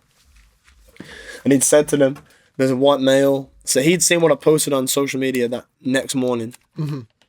And he'd said to them, there's a white male, no shirt, tattoos, shorts, and he's got a machete and a machine gun. He's going to go inside the house and kill the whole family. Like, that's what they literally, they played us the audio thing in it. They showed us. Right, so that's from the 911 call. Was it? I guess it was a 911 call, right? 911 call, LAPD. And at the time, that's in the house. It was in Tarzana. It was just like 20 minutes from Hollywood. Sick house, bro. Pool in the backyard and that. I am a ramp in the front. Sick spot. Fucking dope. And that's like, people think that that's the dream, and it go to LA. LA is the place for fucking dreams and all that, but not really my place, to be honest. But it's cool. But not really the place where I feel like I will be like there, settled down, and that's my life, you know what I mean? Yeah. But never say never. I never know what's gonna happen. But fucking he called the police, and then the police came, and I'm literally, so at this time my missus, she's upstairs now. She's resting. She's sleeping. I was like, I'm gonna go film a video in downtown. I'll be back in like 2-3 hours. So yeah, cool. I'd left and I was downstairs packing my bags, and my phone was by the door because like my stuff was all over the floor and it was like all over the place, and like my phone was over there. My hoodie that I was gonna bring with me was over there, and I was just putting my camera stuff into my bag, my GoPros and my drone and my other little bits to go and get my content in downtown in it. Mm-hmm. And I'm packing my bags and look out the window and I'm like, fucking hell, someone's getting arrested. I was like, they filmed this quick. I was like, where's my phone? Ran to the door. I see my phone was there. Grabbed the phone off the floor, hit record straight away. And on the video on YouTube, you can actually see when I flip the camera up when I do that. Like, you can see where the phone come from. Mm-hmm. There's no way that could have been staged. Ever in life. Mm-hmm. But for some reason, the phone was by the door, bro. You get me? I've come out the door. Fucking 2 feds literally in front of me right there, and I filmed it like as my eye. I was looking at the feds through my camera. I was like, fuck. And I'm there like, I couldn't even speak, bro. Like, I was just like, what the fuck? And I felt my fucking whole body just hit shock, and I was like, shit, fuck, what the fuck? Like, but when I did that, I'm like this, and I was like, what, is the guy that's been arrested behind me or something? Because they were stood there with their guns pointed at you, right? 2 feds, both with gun. He's on one shoulder there, and they've got 2 guns on me. Stop, put it down, drop it. So obviously, bro, I'm thinking, what the fuck has happened? 2 feds are there, and if you listen to the audio on the clip, no joke at all, on my mum's life, bro, there's a helicopter above me, yeah, and they got a gun at the side of the helicopter looking at it, and the gun's on me there as well. When I was on the phone there, so I've seen that and that behind me, bro. As I've looked behind me there, fucking officers ran up like this, bang, and banged me on the back of my head like this, and that's when I dropped the phone. Right. And I started speaking. Like, I've come out of like whatever daze I was in or whatever confusion I was in. I've hit that, and I was like, it's my house. I live here. Like, fucking, I don't know what to say. Like, I was just stressing in it. Hands are up, stressing, like, bruv, maddest feeling in the world ever. Mm. And like, nah, bro, it's fucked. Yeah. Actually, it was mental, bro. And like, sometimes I get mad flashbacks of it, you know what I mean? It's like PTSD and that, bro. It was an actual mad fucking situation. But yeah, like the videos on YouTube, you consider like that was the thing in it. It's like a lot of the stuff you can see is like, a lot of the things that I talk about, even when I hear myself, I'm just like, fucking, it's mad. But bro, I've been through this shit, man. Yeah. Have you ever had, But can you imagine if the phone went by the door? Yeah. I'm Ryan Taylor, bro. I film everything. It wouldn't be on video. Not even that. How gutted would you be if it Not was even on that, video? bro. I would have come out like, I ain't done nothing wrong. I'm going to film this. Yeah. Imagine if it was in your pocket? %. I ain't done nothing wrong. Uh-huh. At that point then, if I wasn't filming, I'm doing that, but it's like, it gave me like a different reaction to what I was doing. Like, I would have won 99.9%. I would have reached for my phone. Yeah. And it would have been down by your pocket. Lights out, bro. Turn me the fuck off there and there. That's crazy. I didn't even think about it. Turn me the fuck off, bro. Come on, you see the news, bro. You see what they're doing to people out there. Yeah, but I didn't even consider that. Yeah. Crazy. And I feel like at that point as well, like, the situation that I was in then, wouldn't even matter the colour of your skin, bro. Like, it would have been an absolute madness, bro. Like, it don't matter who you was, what you was, what you were doing, what you suspected of, or whatever it was. The amount of guns that was on me at that time, someone would have. No matter where you're from, who you are, what you've done, me reaching for the amount of that all the firepower that was on me. 2 feds behind me, 2 feds in front of me, both got guns on me. Helicopter, come on, bro. You ain't called out all these people not to come and do the proper job. You get me? You're gonna come there, and you've been. They were coming there to do that. Crazy. So yeah, I didn't reach my phone, and my phone was there. God bless, I'm fucking hearing it. So yeah. So would that count as a near-death experience? Do you think? 1,000,000%. Have you had any others? That's that, bro. That's the closest. That's that, bro. Yeah. That's that, man. Any other shit that I've dealt with, and then, like, it's not fazed me, like, man pulling out knives or scaring you with this or that, or, you know, a situation. Nothing compared to that, bro. That situation before you can get out of. In that situation I was in with my phone in my hand, and that, I knew one move. There's a reason why I can't film my body. Right, yeah. There's a reason why I can't feel what's about to happen. There's a reason why I'm not meant to be in this situation. And it's because like that's how quick you can get switched off. You get me? Mm-hmm. Like whenever situations happen, you feel more like, I've got this. I'll do this. I'll do it. Like you can make a move. Yeah. You know what I mean? Yeah. But with that situation there in LA, bro, I felt fucking worthless. I felt like there is nothing I can do right now. I felt weak. I felt fucking fragile, bro. I felt skinny. I don't even know what I felt. I felt nothing. Mm. My hands are sweating thinking about it, bro. It's actually fucked. I'm not even joking, bro. It's actually mad. Trauma. But it's weird. It's like even if like no, I don't watch them videos, bro. You don't watch them I back? can't look at now. I can't look at that shit because even the way that I've explained it at that time, I was still in my head. Mm. I'm still thinking, oh, this like that actually made good content.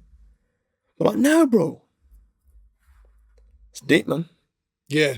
Yeah, it is deep. Have you been in any police chases? Yeah. That's like, is that more than one? Is that several? Yeah. Things happen. Right. Are these documented as well? Are these on video? These things can't be on camera. Right. But this is obviously before I'm a different person now.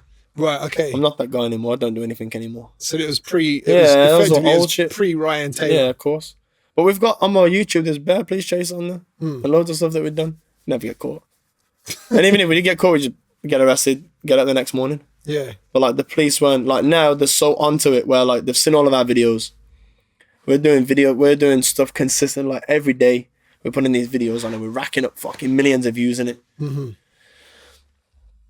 And it's like, if we've been doing these videos every day and we're doing like 20, 30 million views a month, police officers are going to start watching it. And if they ain't watching it, the kids are watching it and the kids are saying, oh, look, mom, dad, you're in a video.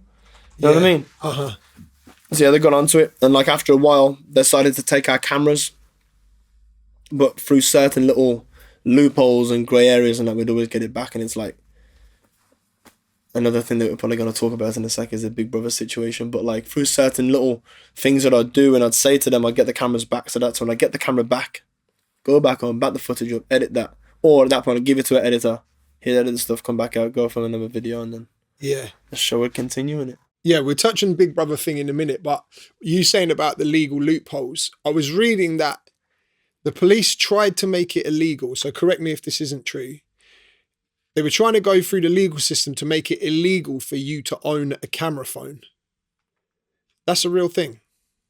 So then me and Ali, like that's when we got arrested over a bunch of stuff. So like that's when they started to get onto the stuff and notice like what we're doing, making money off it.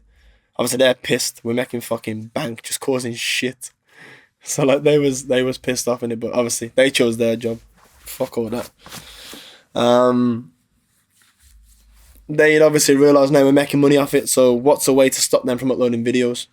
They tried to put a criminal behaviour order in place in a term of 10 years to stop us from owning a camera phone or any device that, you know, we can upload content from. Them not realising that, like, yeah, we've got GoPros and it, like, that shit goes to the cloud. Or like that stuff gets uploaded straight away in it. So like even if you do take that ain't gonna stop what we're doing, you know what I mean? Yeah. So yeah, they definitely tried to do that, but my lawyers got it thrown straight out like that's a fucking madness, isn't it? Imagine that being told you can't have a phone for 10 years. That was wild. That's what caught my attention. But I also read that you managed to crowdfund 30 grand. Nah, that weren't me. For legal fees. I couldn't do that. That isn't me. Was there a 30 grand fund? That was the other geezer in it. That was Ali. Right, I paid for mine. Right. I paid for my legal fees. I paid for my solicitor fees. I paid for my lawyers and that. How much do you reckon you've spent on legal fees?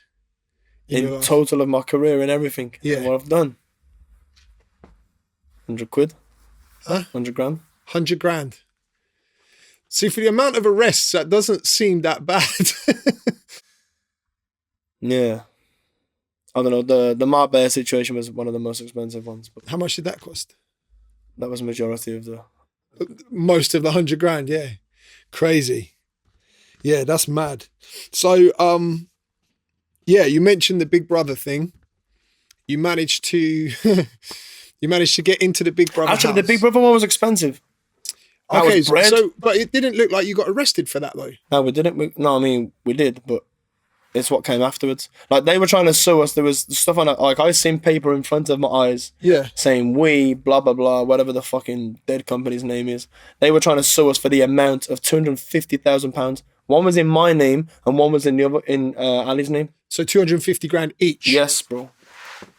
They said that's what we cost them.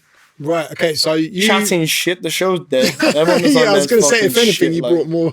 Yeah, more way more viewers. attention to it, and that's the reason why we did it in the first place. Is like, again, like back to what I said earlier about us getting attention from stuff that we find is like relatable to the general public. Yeah. It's like having that crossover there of what we're doing. I was like, Big Brother, why do people watch Big Brother? It's fucking shit. A bunch of washed up celebrities that go on there and like try and revive their careers in it. That's obviously why they don't do it no more. And no offense to anybody that's been on there and anyone that's doing their stuff, like, of course. Yeah. That's sick, do your thing. Get your fucking bag in it, do what you're doing, but shit show, man. Yeah. So, all right. So the story that I know is you managed to break into the Big Brother house, which for anyone watching that don't know, that's a very secure location to break into. Like it's like military security there almost. Crazy. So I learned a lot in my life for breaking into places. And you did it during a live eviction night. So everything was televised, this house with all of the cameras everywhere, everybody watching live, and you managed to do it. It was busy. It was hectic. All the lights are pinging off. And I think on this one, it was like one of their most popular shows. I forgot it was on there. I don't know, but that Dapper Laugh Skeezer. He said something about us afterwards. He was like, these guys trying to get a 5-minute fame or whatever, like trying to get into the thing. I don't know, and then I pissed him off on social media, telling him to fuck off and whatever, and then he'd come back and then block me on Instagram and shit. I don't know, it was all funny or whatever. But yeah, they started talking shit and saying stuff about what we was doing. But it was secure, bro. Like, security guards around the whole thing. We accessed the back point, chucked on some high-vis jackets, pretended to be security guards.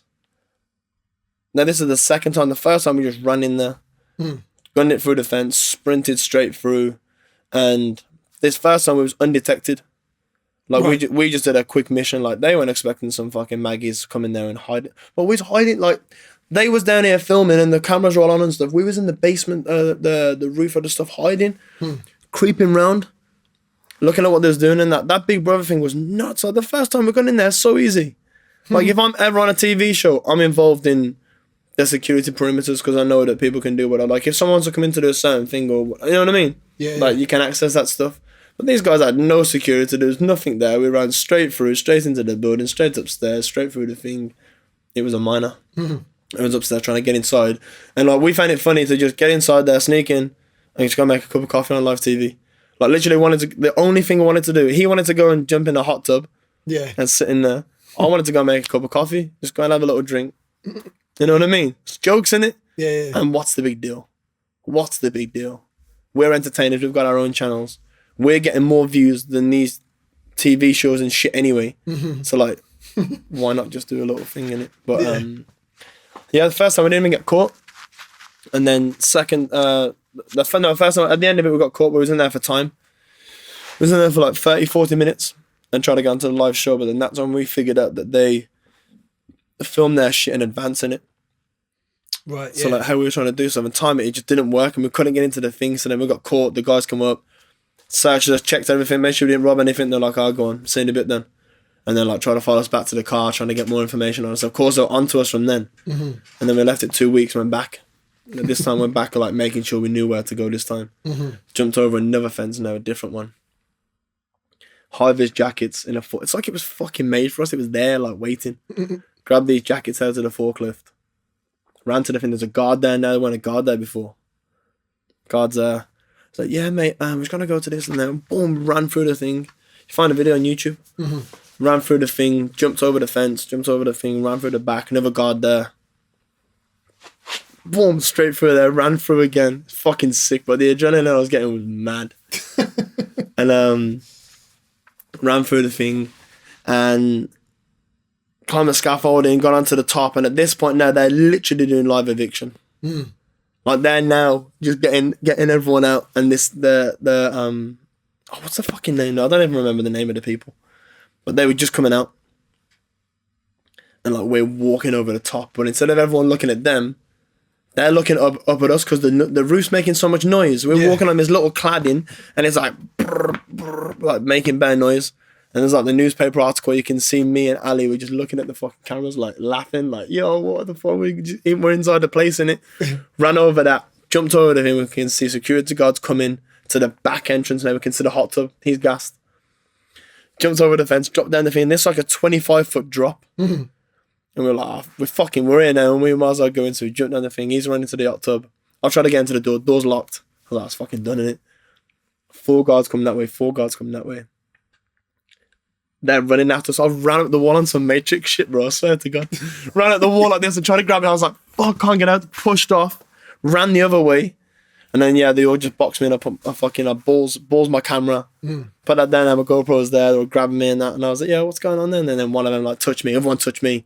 It's like a little tactical thing and then took me down, dragged me out. And then that was that. Yeah. But we got caught. And then the legal stuff on that went on for time.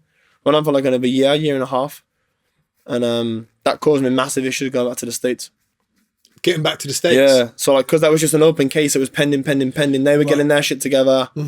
We weren't admitting to nothing. We didn't do anything wrong. We just jumped over some fucking fences, ran inside. We didn't hurt anyone. Didn't rob anything. I don't care about robbing anything from your show. It's shit anyway. Fucking ran around, do what we do. You know what I mean? We're just making a little mad video. And that was that. So you think that one or Marbella was the most expensive legally? They both cost some money, man. That's expensive, innit? Have you at least recouped from the videos? Yeah. Oh, so that's all right then. You're in profit. Don't get paid from now. Like everything's fucking demonetized now, but everything's demonetized. Yeah. YouTube's hard, man. It's a techie game, innit? So you can either have that channel that's child friendly, you know. Like now, I'm pretty sure it's only my channel that has to do it. There's probably some other ones out there, but my channel, when I upload videos, I have to declare what level of risk it is for advertisers. Oh yeah. So I'm the same. But you have to do that as well. Yeah. Or maybe it's not. So I think it's probably just across the board. Yeah, but all my shit's demonetized anyway because I just use whatever music I want. And then even though all my boys are like the biggest artists in the world, it's like rather than me being like, yo, Burner, can you get this video whitelisted, or like, yo, Mist, or like, yo, Popcorn, or like, when I'm ringing people or trying to get their music and use their tunes. Yeah. Like more time I only use my boys' music in it. But like I'm not gonna ring them every 2 minutes. Like, oh, bro, can you like? And in some of the cases, they don't even own the tunes anyway. It belongs to the label, and it's all... That's an operation, man. So then, the videos, like, I just focus on making videos that I would want to watch back myself, and I'm happy making them, you know what I mean? Because, like, cool, I know what my audience have seen me for and what they've seen me do, but, like, they're not the ones that are going to be sitting in the prison cell with me, innit? They're not the ones paying my fines. They're not the ones paying the bills, doing this and that. Like, I would never... Like, the same as the other geezer, he did the GoFundMe to pay for his legal fees. Can't do that, man. Like, I know what I'm doing, innit? I'm doing mad shit. Yeah. But like, I'm having fun doing it. But I'm aware of what I'm doing. And it's not your fault. So you mentioned about the artist then, which is a great point to bring up. It's a great segue into this. Because you've come from obviously the BMX background, but then you've got great relationships with some of the biggest artists in the world. How did you establish these relationships? Like, where did they come from? Because really, especially like with the rappers, obviously Burna Boy is an Afrobeats artist, Popcorn's a dancehall artist. That doesn't really, it's not synonymous with the BMX world really, as far as I'm aware. No, not at all. Burna's an interesting one because I met Burna in 2015. I was chatting to a girl at the time and she was like, oh, there's a video going on later, come down and like link up with us, whatever. I was like, cool. She was like, Burna Boy. I was like, I don't know, he's never heard of him. And at that time, Burna Boy wasn't Burna Boy. I think at that time, Burna was probably getting like 1,000 likes on Instagram or something. Right. Like it was early. Come down, linked him, and it's mad, like good energy. It's even still the same as what it was then. It was now, like same thing. And come down, did a video for him, and then that's when we first met. But then since then, like I'd reconnected with people from Midlands and from Birmingham, like Mist and whatever, and then Mist had just done his track with Burna, the Rolling Tune.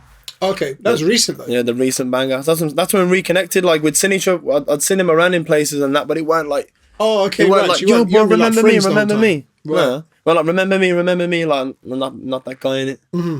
But, yeah, we'd recently just, like, reconnected in that. And even though I'd spoke to a couple of Bernard's boys through the time and just through people knowing him or knowing me or whatever, like, it's cool, we knew each other, but, like, it ain't that thing like, oh, yeah, we need to link up, we need to do this, we need to do that. It's more so like, yeah, we're just doing that thing in it and we're just going through. So then, yeah, time coming in, even when I was a Bernard, I was like, bro, remember the video? It's like, yo, that was time ago. But then, obviously, a lot of life, even on Bernard's side, like, he's gone through a journey, bro. Global now. And he's a king in Nigeria now. Mm-hmm. Yeah. Like, seeing his life out there, bro, and seeing that. Because you've been This out there fucker, with him, bro, though, right? I almost didn't leave. I didn't want to leave. I was like, bro, I'm not going home. I'm staying in Niger now. Yeah, yeah. I'm good. He was like, bro, don't leave then. I'm like, nah, fuck this. I gotta go in it, like, bro. But yeah. How did you find about the way that he moves in Nigeria? Because he has like armed escorts everywhere in it. Because he's like a superstar in Nigeria. Different level. So like his security. But I'll be honest now, I don't know what people are saying if they think that like man needs to go row security guards and that. But Burner's good, bro. Yeah. He don't need all that protection and that. He's good by himself as well. Like he's a real geezer still. Sickest geezer. Like he can do his thing in it. So yeah, but everywhere we go, obviously, is in big cars, big jewelry, fucking watches worth £500,000 and that. So of course you're going places, it's only right to have that. But yeah, when we're in Lagos, we stayed with a proper crew, man. There's like 2 cars either side. G-Wagons, everyone's strapped up. Trucks, everyone's strapped up. Drivers hanging out the window with AKs, casual. And it's like, if people go there as a normal person, like, it's mad because I was meant to go to Lagos like 3 years ago when I first, like, my boy out there, Starboy, one of the riders in Lagos, and he's doing his thing out there. Like, these are the first generation of BMX riders that are doing like the tricks and stuff. And like, I've been talking to him for years. So I wanted to go there and I was trying to get out there with him and I couldn't actually get there because of my criminal record. Right. So I was like, fucking hell, like I was waiting for the time to come, like something will happen. And then surely enough, that's when I reconnected with Burner and got out there and done my stuff with him, you know what I mean? And yeah, that getting into Lagos when you're going with Burner Boy is definitely not an issue. Just got straight for there, picked up from the airport. Like me and Mister would come off the thing and like guys waiting there with the fucking AK. Guns there all everywhere, protected, walk to the car, out to there. I don't know, we'll come out to some different entrances, some different exits. Straight through in it. But yeah, step with a lot of security there and a lot of police and a lot of certifications that you are definitely the man. Yeah. He's presidential. Different level, bro. Worked hard for it though, bro. You get me? He's come from nothing as well. Yeah. It's like obviously he's had his issues in the UK and that as well, and it's like he weren't, you know what I mean? But yeah, sick geezer, bro. That's my brother, man. Talk to me about having popcorn round at Surreyland at your house. Mad, absolute mad geezer, getting all loose. Yeah, on the bikes and that. Is getting wild. He's always saying to me, he's like, oh, you was doing this white boy shit, man, you was getting crazy on that. And then as soon as some of the toys come out and the motorbikes are there, popcorn was out there loose on the bike, getting crazy. He's racing the bikes around the field. Fucking, in one of the videos you can see me crashed on the bike, he flipped his wheelie in the bike, he's running all scatting or jumping and that. And it's a big 450 in it, so it's just all jumpies all over the place. And crash onto the bikes and yeah. Same with that, bro. It's my bro in it, like, I don't know, I think with like these guys, I don't see them as the people that they are. I don't see them as like, oh my God, that's like Grammy artist. That's, you know what I mean? I don't see it as like, I connect with real people, bro. And like, if the camera's there or the camera's not there, more time I have more difficulty when the camera's there, connecting with these people and doing my stuff. Cause it's like, then I feel like it's a different thing. Whereas like when I'm actually just with these people, and I guess that's the thing with like the interviews and stuff, they've never actually sat down and spoke to a camera and actually like had a conversation as Ryan. Everything you've always seen on the internet of me is a video that I'm doing to generate revenue, generate views, generate streams, you know what I mean? It's always a different aspect. So, yeah, more time I have more difficulty if the camera's there being with these people than when it's actually the real thing. And I guess that's why people probably think like, yo, how's it so tight with these people? And it's because most time the camera's not there, bro. I don't do this shit and link up with these men to do whatever I'm doing for views or whatever it is. Like, these are just my bros in it. It's normal. And like, they're nutters as well, bro. Like, who would have thought that Bernard enjoys racing fucking Citroen Saxos around gardens and like doing reverse donuts and shit? Like you would never think it, but like that's obviously where man comes from, innit? It's just fucking around and just being young, bro, and just enjoying your life and just doing mad shit. Bernard's funny, man, and Poppy and that. Yeah, my boys, man. But one funny thing about in Lagos, obviously, so I went out there to go do the rolling video with Mist and Burner, and fucking video was sick. And like I got the bikers in the video and like put them together, and like you can see in the video is dope. You can see the fucking riders doing all the tricks and that. And these guys out there are mad level, like they're all progressing, they're all killing shit. And like I've got a big place in my heart for them. And like I'm still like in the process now of building some stuff out there, and obviously like I can't talk about it too much right now, but I'm building some big shit out there for them, and obviously working on it with some other people out there as well. But yeah, there's one day when I went out and like every morning we got up, we had our security guards outside, our police outside with the guns and the straps, and like we didn't leave without them in it. One day Ryan's going out into the mainland by himself. He takes off his watch and his chain, and I'm just out there. It's me and my bike, no t-shirt on, t-shirt wrapped around my head. Comfy, bro. I'm in the motherland, innit? Like the place is dope, and I'm a person of energy in it. So like if I'm out doing stuff and I feel a certain thing, like you know when you're not meant to be somewhere. And when I was like, regardless of what stories I've heard and how much like stuff you're not meant to be doing and wherever you are, it's like obviously a lot of people get kidnapped in Lagos. Like it's a big thing out there. So everyone's just like, bro, if you go somewhere, just please take somebody with you. I'm like, yeah, cool, man. But like, I had to go out there with GoPro, bro. So I called Starbucks. I was like, bro, couldn't get me from the hotel. We fucking gone. He was like, today you coming to the mall? I was like, bro, we're fucking out. Let's go. Come grab me early in the morning and miss, like, bro, what you doing? Like, can't do this, bro. You're a white man, innit? You're a white boy. Like, you can't go there. So, bro, it's calm, man. Fucking, I'm out here, innit? I was gone. Left all the boys, left all them. Man, I was like, bro, what you doing? Like, where you at? Where you at? And I'm just out dipping. I was around like the Lecky phase 1, Lecky phase 2.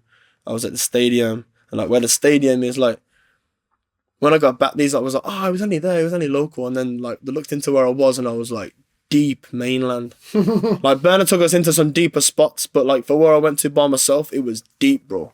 And like these guys have never seen white people before, and like on some of the stuff that you've seen, like the kids are looking at me like staring at me like into my soul, bro, and I'm just like, how you doing, bro? You good, like betting like myself in it.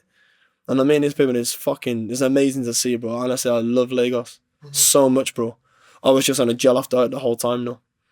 I went into meat at that time, but they made me have some of the soya, had some of the soya beef, and the little chicken and that. But the food fucked up my stomach, man. Bad. But it was all writ off the whole trip. Towards the end of it, it was all on the toilet, man. There. The food fucked us up bad, bro. Some of that street food that you're not ready for. Stomach wasn't conditioned enough for that, bro. Yeah. So I was scanning through the social media channels, and I seen someone's challenged you to a boxing match recently. Did I put something up about that? I've just seen chatter. Might not have been you, might have been other people talking about it. A lot of people talk about it. You know what it is? Anyway. These fucking YouTubers and their YouTube boxing. How do you feel about Jake and Logan, yeah? They're my boys. KSI. Called him as well. He unfollowed me for some reason. I don't know why, but that's fine. We're moving it. But whatever. Like JJ, Logan, and Jake. Like, obviously, same as what I just said. I know these boys off camera, so like on camera, whatever, it's all different. But off camera, they're cool people in it. Sick geezers. And they've done their thing. They're fucking dominated that space, and that's mad, and I respect it. A couple of times now we've had like conversations. Companies have reached out to me. Oh, you want to do this fight? I've been asked to do an MMA fight. Fucking no one got paid. So I have a YouTube boxing match. Didn't end up happening. Like I've agreed to stuff, and like for some reason it just hasn't happened yet. But after my manager's just said like any YouTuber fight them, I'll scrap a minute. I don't mind. Entertainment, and you can get paid for fighting someone. And it's like, obviously with YouTube, bro, I don't come from the same place as these other YouTubers. Like these guys come from sitting down in the bedrooms, like being a quiet kid, but then they go onto the camera and they got bare confidence. Like I don't come from that. I come from a different background in it. So like, even though I got bare followers in that year, they're now putting me into like a space where like, oh well, you passed the fucking level of like, yeah, we'll get you a fight lined up. And then there's some fucking idiot from where's he from now? I think he's from New York or something, but there's an idiot right now just chatting shit, fucking DM like, oh, let's do a fight or whatever. I think that's the guy. Yeah, but this is a YouTuber that I've had in my previous videos in like 2016 or something. Right, okay. And just chatting shit. And it's just like, it's funny to me, yeah, because they're saying all this stuff and it's like, they're like, oh yeah, this will be fun. Like, it ain't gonna be fun, bro. Like, if I'm getting in that ring and I'm doing something with you and I'm fighting and I've been paid to fight, and it's that, like, if people die in that ring, it's cool in it because, like, you're getting permission to do that. So, like, rules, regulations, all this. I'm not a professional boxer, bro. But, like, my pain tolerance and how I've been, like, my bike, I've fucking 20 foot in the air, crashed straight to my face and I'm calm. Like, it's a different level of what I've been conditioned to how I'm doing it. Not saying I'm fucking rock hard or anything like that, but I'm saying, like, in a boxing ring or whatever, like, yeah, it's different, innit? I don't come from making videos in my bedroom. So, yeah, this YouTube boxing space is quite interesting to me because I wonder how or where I can take it if I get involved in it. So, there's conversations going on right now, but I've had these conversations before. It's like even, fucking how long was it now? It was like a month ago. Tom Zanetti, he was having you hear about that? He was having a boxing match and like his opponent had dropped out and he was headline fight for that fight. And his manager called me like, yo, there's only one mad bastard that I know would fucking take a scrap in like 48 hours notice. Like this geezer called me on the Thursday morning. The weigh-in is on Friday. The fight's on Saturday. And it was like offering me some good money to do the fight in it. And I was like, yo, literally, I was messaging fucking TZ like a week ago saying, bro, like, you're looking good for the fight in it, who you fighting? And he was laughing about it. And the same with Tom, like, he's got bare followers, but he ain't from these, like, you know, normal, he's a madman and I've heard stories, he's on smoke still, like, he's on his thing, he does his thing in it. So then I'm thinking, fucking hell, well, this is interesting. Obviously, he's been training, I can see his videos and that, but fuck it, good money, 3 rounds, these gloves, whatever, I'll take it in it, sound. And then on our channel, like, I was filming and I was like, well, I'm not going to go and train. It's pointless. I'm also going to get my nails done. So, like, instead of just giving, you know what I mean? And it's like, obviously going into that then, it's entertainment. It's entertainment at that point. And for the most part, like, for however much training I can get, I can train, of course. I can train to be a professional bike athlete. I can train to be a fucking artist. I can train to be, you can put yourself into whatever field, and like anything I've done, I've not been bad at it, you know what I mean? And also if I'm confident in something, I'll definitely be good at it. But yeah, this YouTube boxing space is definitely interesting. But I took that fight with Tom Zanetti and accepted it and whatever, but then I think some other technical stuff happened on his side, but low-key I was happy that it didn't go ahead. It didn't feel right. It was very forced, it was very last minute, and it was like, fucking hell. All right, cool. Well, this is definitely for content. So whatever happens, even if it just don't go in my favor, then you know what I mean. We'll just make some content out of it or whatever. But nah, Tom Zanetti is cool, man. So like, it was one of them ones. But like, he's never spoke bad about me. Never heard anything bad about, you know what I mean. So it didn't feel right. But he needed, or his team was looking for an opponent to. So I was like, yeah, fuck it, whatever. So that's easy money, innit? Like, it didn't happen. Nah. But then these other ones, yeah, I'm open to it, of course. But these other ones now, bro, they're talking serious money, man. And especially the ones in Dubai as well, what's going on now. Bro, they're talking mad money. Like one of my boys, money? How much? One of my boys just got paid $1 million for a fight, bro. For real? Like professional fighters that fight for fucking 10 years. Right. They are not, as a YouTube they fight. are not making that money. They're not making that money, bro. You're not getting paid that money as a professional fighter. You're not making millions after years of fighting. Takes a while. So it's so weird how like, and this is how like the boxing audience are now seeing that as well. They're seeing like these fucking YouTuber fights, whatever. Like, it's a bit cringy, it's a bit corny, but that's because none of them are fucking actually fighting. Like I think Jake's doing a good job now. Like people are gonna say whatever I feel about it. I think for what he is and for where he's come from, he ain't doing a bad job. And like he looks good. Logan look good as well.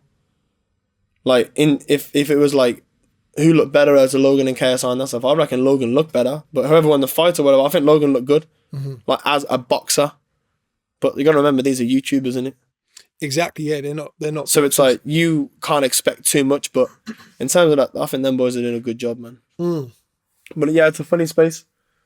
But I mean, I don't know if I'll enter that. If I start, I'm definitely gonna carry on. I just don't know where it goes from after that. Start taking all the names. But I would never call out Jake or Logan or KSI. I feel like that's what I feel like. A lot of these guys are in the space right now. That's probably what they're aiming to do. But it's a whole new thing in it. It's like even when I was in Dubai, some guy was like, are you like that? He was like, you like the influencer boxer? And I was like, a fucking influencer boxer. A fucking influencer boxer. Like, What a term. I know boys that get in the ring and they can kill people. I know men that can do serious damage, and you're talking about influencer boxers. Yeah. It's funny. It's a funny space. It's a weird space, but I think it's a weird generation that we're in now. TikTok, all this other shit. It's so different now, innit? Yeah. But like, it's cool, man. If you're able to, you know, capture your audience, you know, lock into them and inspire them to do something better for themselves.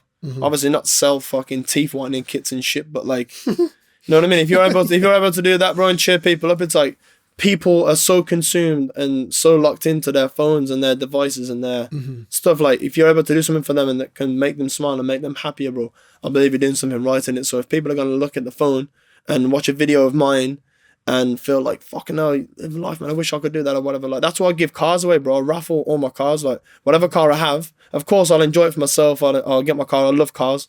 I'm a big car person, innit? And me and Miss have got a TV show coming out in January. Okay. That's new, so you hear that first. But yes. we've got a TV show coming out in January, and that's based on, like, petrol head shit, innit? Right. And Miss got me on there as co-host, so it's sick, bro. The show is fucking sick. Right up your street. But like, that's why I give my cars away. Like, we change people's lives, bro, and I like to do things that are for the better of people. And it's like, I don't come from a place where, like, the stuff that I have now, I didn't come from what I have now. So like, if I'm able to do something for someone else, I believe obviously what goes around comes around, innit? So I keep doing my thing, but I genuinely enjoy it. Seems to be working for you. What's the most expensive car you've given away? Oh. We did the AMG GTR, and it was 70 grand? 2018.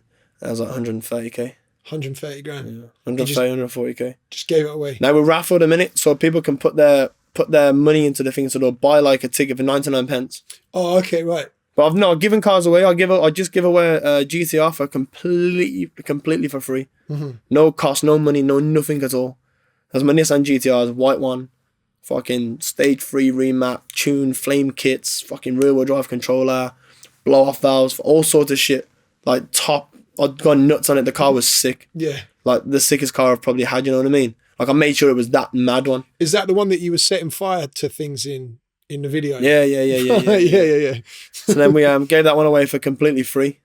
All the only rules that is like, you follow the fucking page and then you got to be over 18.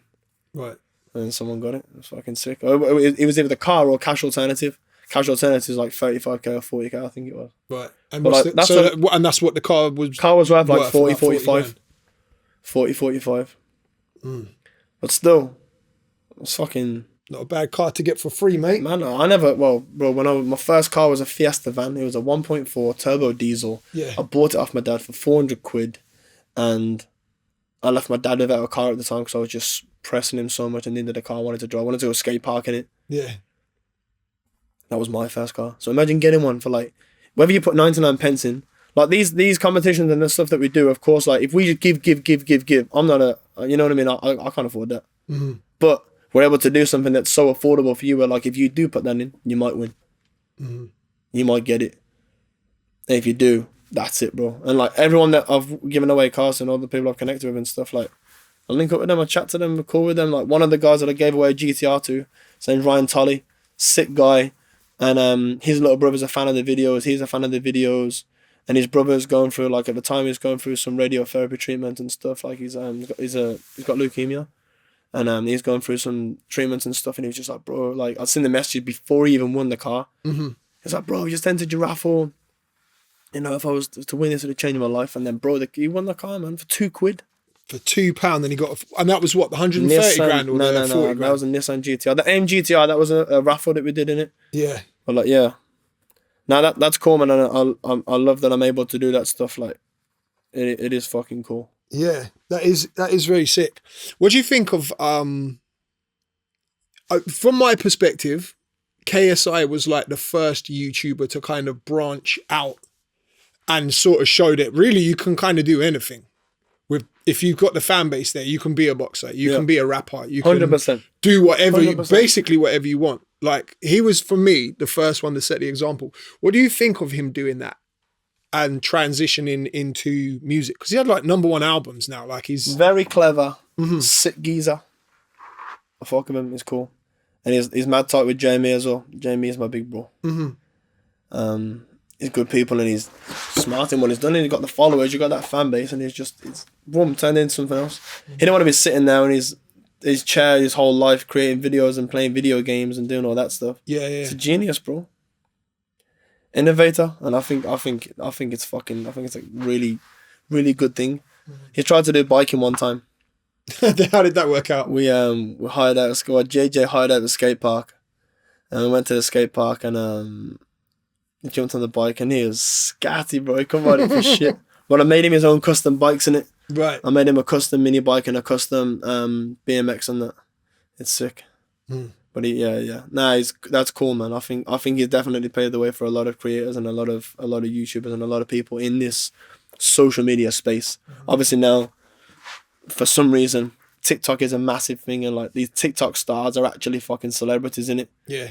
They're doing the same thing. You know, they just did the YouTube versus TikTokers, and then I think it was UK versus USA or something. That's how my boy Jarvis. He battered that TikTok kid. Got £1 million. Right. Oh, so that was a fight. Yeah, was he battered him. Right. Jarvis one is my little bro, man. And Jarvis, he battered the kid, and he got that. So like that's what I'm saying. It's like it's growth in it. It's mad. So going back actually to your relationship with Burna Boy real quick. Big bro. You were banned for life from the O2 in London. So Burna managed to get you into the O2. Oh, he's a fucking legend, man.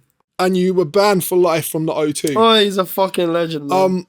So what did you get banned for life from the O2 for? Burna's a fucking legend, man. Burna is a legend. I rode my bike on top of... It's another one of my mad videos in it. I put my GoPro on. Yeah. Scaled my way up the building. Wait, did I get arrested for this one? I did, because I'm trying to make sure that I don't commit any offences and talk about stuff you haven't been arrested for yet. Nah, I think I'm good because I got banned from there, so they must have done something, innit? Yeah. Anyway, I was climbing up the thing, bike around my neck, climbing up the thing, stayed up. That's like it was dark. It was like 4 or 5 in the morning. I stayed up there till it got light. Filmed the whole thing, made a mad video. I am the only person in the world that has rode a bike on top of the O2 arena, and done tail whips, and done bar spins, and bounced around. Yeah. And guess what? Did it by myself. Didn't get no permissions or nothing in it. But these guys, why would they leave the bottom so open so you can walk up it? Like it's. So does it go to the ground, or did it at the time? They might They put some little roller things on there that like. Obviously, the trick around underneath. You put your fucking hoodie over it. Put it there. Tie that down. They won't roll over. They won't move. Now you can climb up it, get past. Very shit security measures for a place that is considered like the biggest like event space in the UK. Like it's definitely not that secure. It's secure now. Yeah. Again, because of you, right? Change that in it. But I climbed on top of there, rode my bike on top, did some mad shit, and fucking police helicopters come, thought I was a terrorist. And it was at that moment I was like, fuck. Probably shouldn't have done this. But same way it goes in it, I'm like, yeah, probably gonna get arrested now, done some bad shit. Yeah. GoPro comes out, take the SD card out, boom.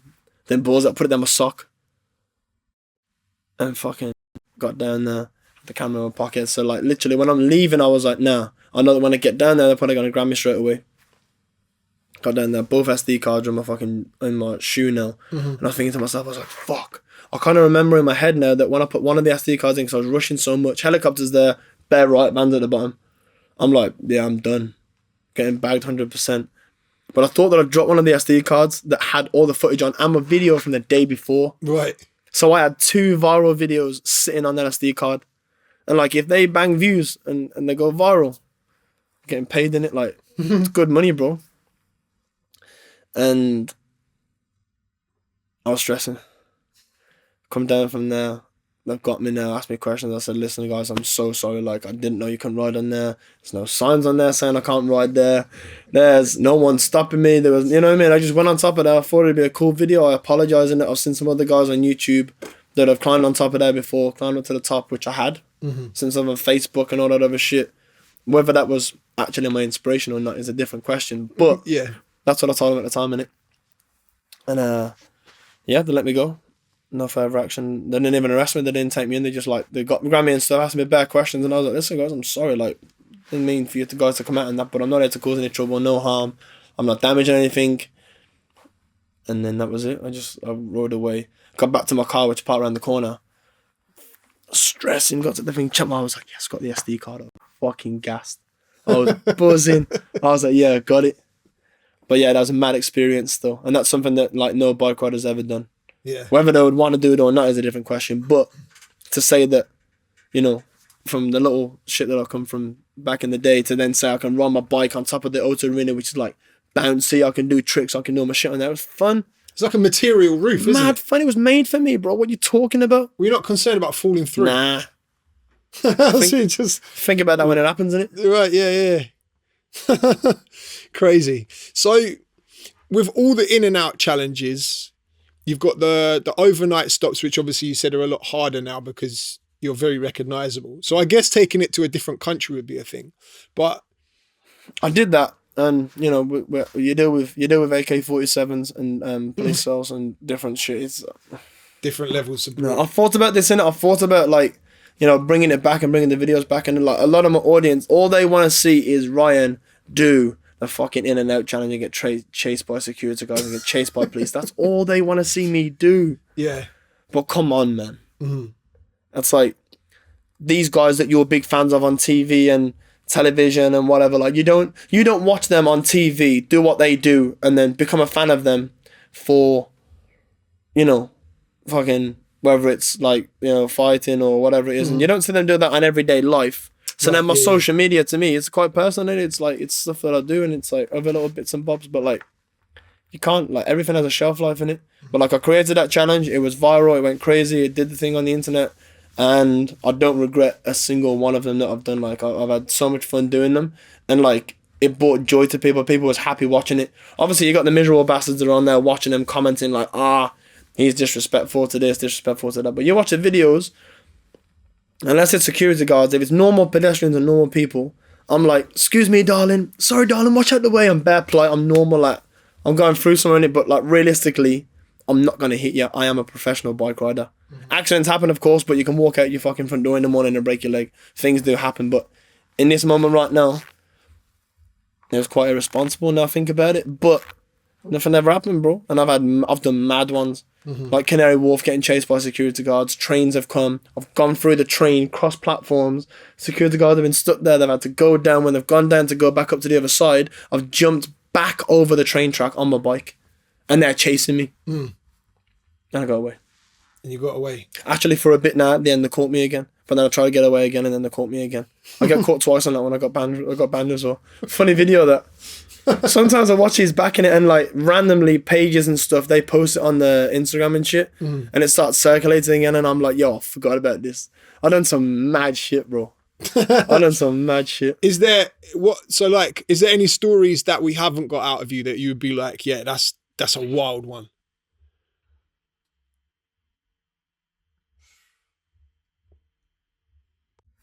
Fucking hell, I've even forgot about what we spoke about. Spoke about so much stuff. But nah, man, I feel like anything that you feel like you haven't got out to me, like a lot of it is on my YouTube, innit? Anything other than that, bro, I'll be honest, it's probably like personal shit that I'd probably rather not speak about, you know what I mean? And it's like, even if I speak about it, like people that know me be like, oh, but you didn't speak about that. That's probably a reason why I didn't speak about it, but yeah. Nah, man, like a lot of the shit that I've done for this whole social media shit, like obviously we're here for a good time, not a long time, innit? Yeah, it's good that you don't regret it. Nah, fuck it. That is good. So you're transitioning into music as well. Obviously, that's how we met in the studio. So talk to me. You met me when I think it was my second time ever in the studio recording. I've been in the studio bare times, innit? Yeah. Mist was always in the studio. Parsaloo, I'm always with him in the studio. Popcorn, but all the guys I'm with, whatever, always in studio, always recording. Like that's the hangout spot in it. But me being in studio by myself and me going to a microphone and talking to it was weird. Like Charlie Sloth, he's like, bro, you gotta make a track, you gotta make a hit. He was like, you need to make a banger about how you don't like white girls and all this shit. And I was like, bro, nah, like we spoke about bare things and like bare different ideas of like what would be my first track or whatever. But Charlie's a fucking legend, bro. He's an absolute legend. He's definitely made me enter this space.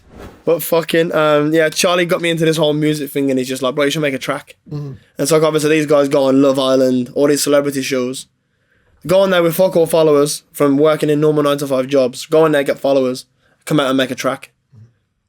No, there's I've never really paid attention to any of them, but it's like that commercial shit in it. Yeah. Shit, Wes Nelson though, he's killing, he's doing his thing, and he's a sick geezer as well. And it's funny, when I first met Wes, he's like, bro, I used to watch your videos all the time, man. You're a sick geezer. Like, Wes is fucking cool, man. And his tracks he's doing, I think he's like, in terms of all these guys that have come out and done their thing, he's doing a good job, bro.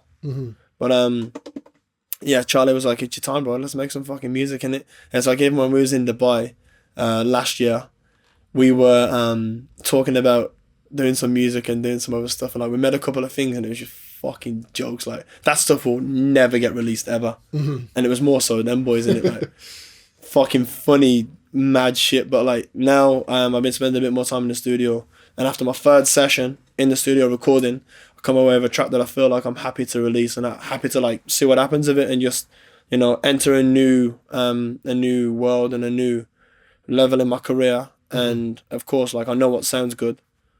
I know what people would like probably want to hear, or like, there's an audience for everybody. There's fucking so many people in the world, bro. And it's like, Instagram is not just one following. YouTube is not just one following. You hear so much fucking shit music every day.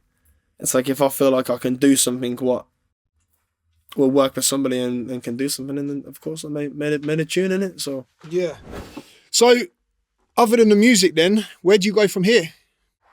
I don't know, and we'll see where the music thing takes us. But I've sent my track to a couple of people. People that have said, like, be honest, don't give me no bullshit. Like, even if like, it took me a while, and like, I've heard the track and I'm like, yo, my voice sounds rough, man. Like, and then like, we didn't mess with no auto tune stuff, or like, I wanted it to be real and like actually sound like what it is, and I didn't want to like, you know what I mean? I didn't want to change it all too much. But I'm also not a person that's gonna rap about stuff that I don't really do. So anything that I end up rapping about or singing about or talking about or making music about is real shit. And the good thing about it is, like, if I make a banger track, yeah, and I say something in there and you're like, oh, what? Like, most, like, 9 times out of 10, you probably go back on my YouTube channel and fucking watch it anyway, because like, mad shit's happened in my life, innit? But yeah, we'll see where the music thing goes, and see what happens. Like, I don't know, I wouldn't do something if like I didn't feel like my heart was in it, you know what I mean? Yeah. And I made something that I feel like is a catchy track. I don't know music. I don't know how that would go out to people. I don't understand that whole thing. But Charlie's helping me like do a lot of that stuff, and like making sure that, I mean, if he approves it, bro, you know what I mean? There you go. He knows what he's doing. One of the biggest DJs in the country right now, if not the biggest. So. Is a goat, bro. In many other avenues, like, a lot of people don't realize that about Charlie as well. Is like, he does all of his stuff and has done all of his stuff, like editing, all this other stuff. Like, he's a fucking beast, bro. Yeah.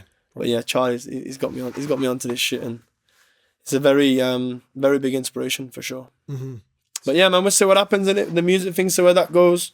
You know, the bike stuff, like, I still wanna, I'm not done with my bike career. Like, I can jump on my bike and do tricks, but then the difference is now, like, I won't go to a competition, turn up and be like, oh, I'm here to compete and battle against people. Like, the guys in the BMX industry that compete in the Olympics and the competitions, like, bro, they literally wake up and fucking live, breathe, eat shit this fucking sport, but that's all they do. They don't do social media, they don't do other businesses. Like, they literally ride the bike day in, day out. Like, I can't do that, man. It bores me. But I love my bike in it. Yeah. But like, I like to be in that freedom of, like, I used to go to BMX competitions, bro, and I'd be in debt in it. Like, I'd have money that I had to pay off and like do certain things, and like, I would have to go to the contest and put bread pressure on myself. Like, I got to win this competition. I got to pay this off.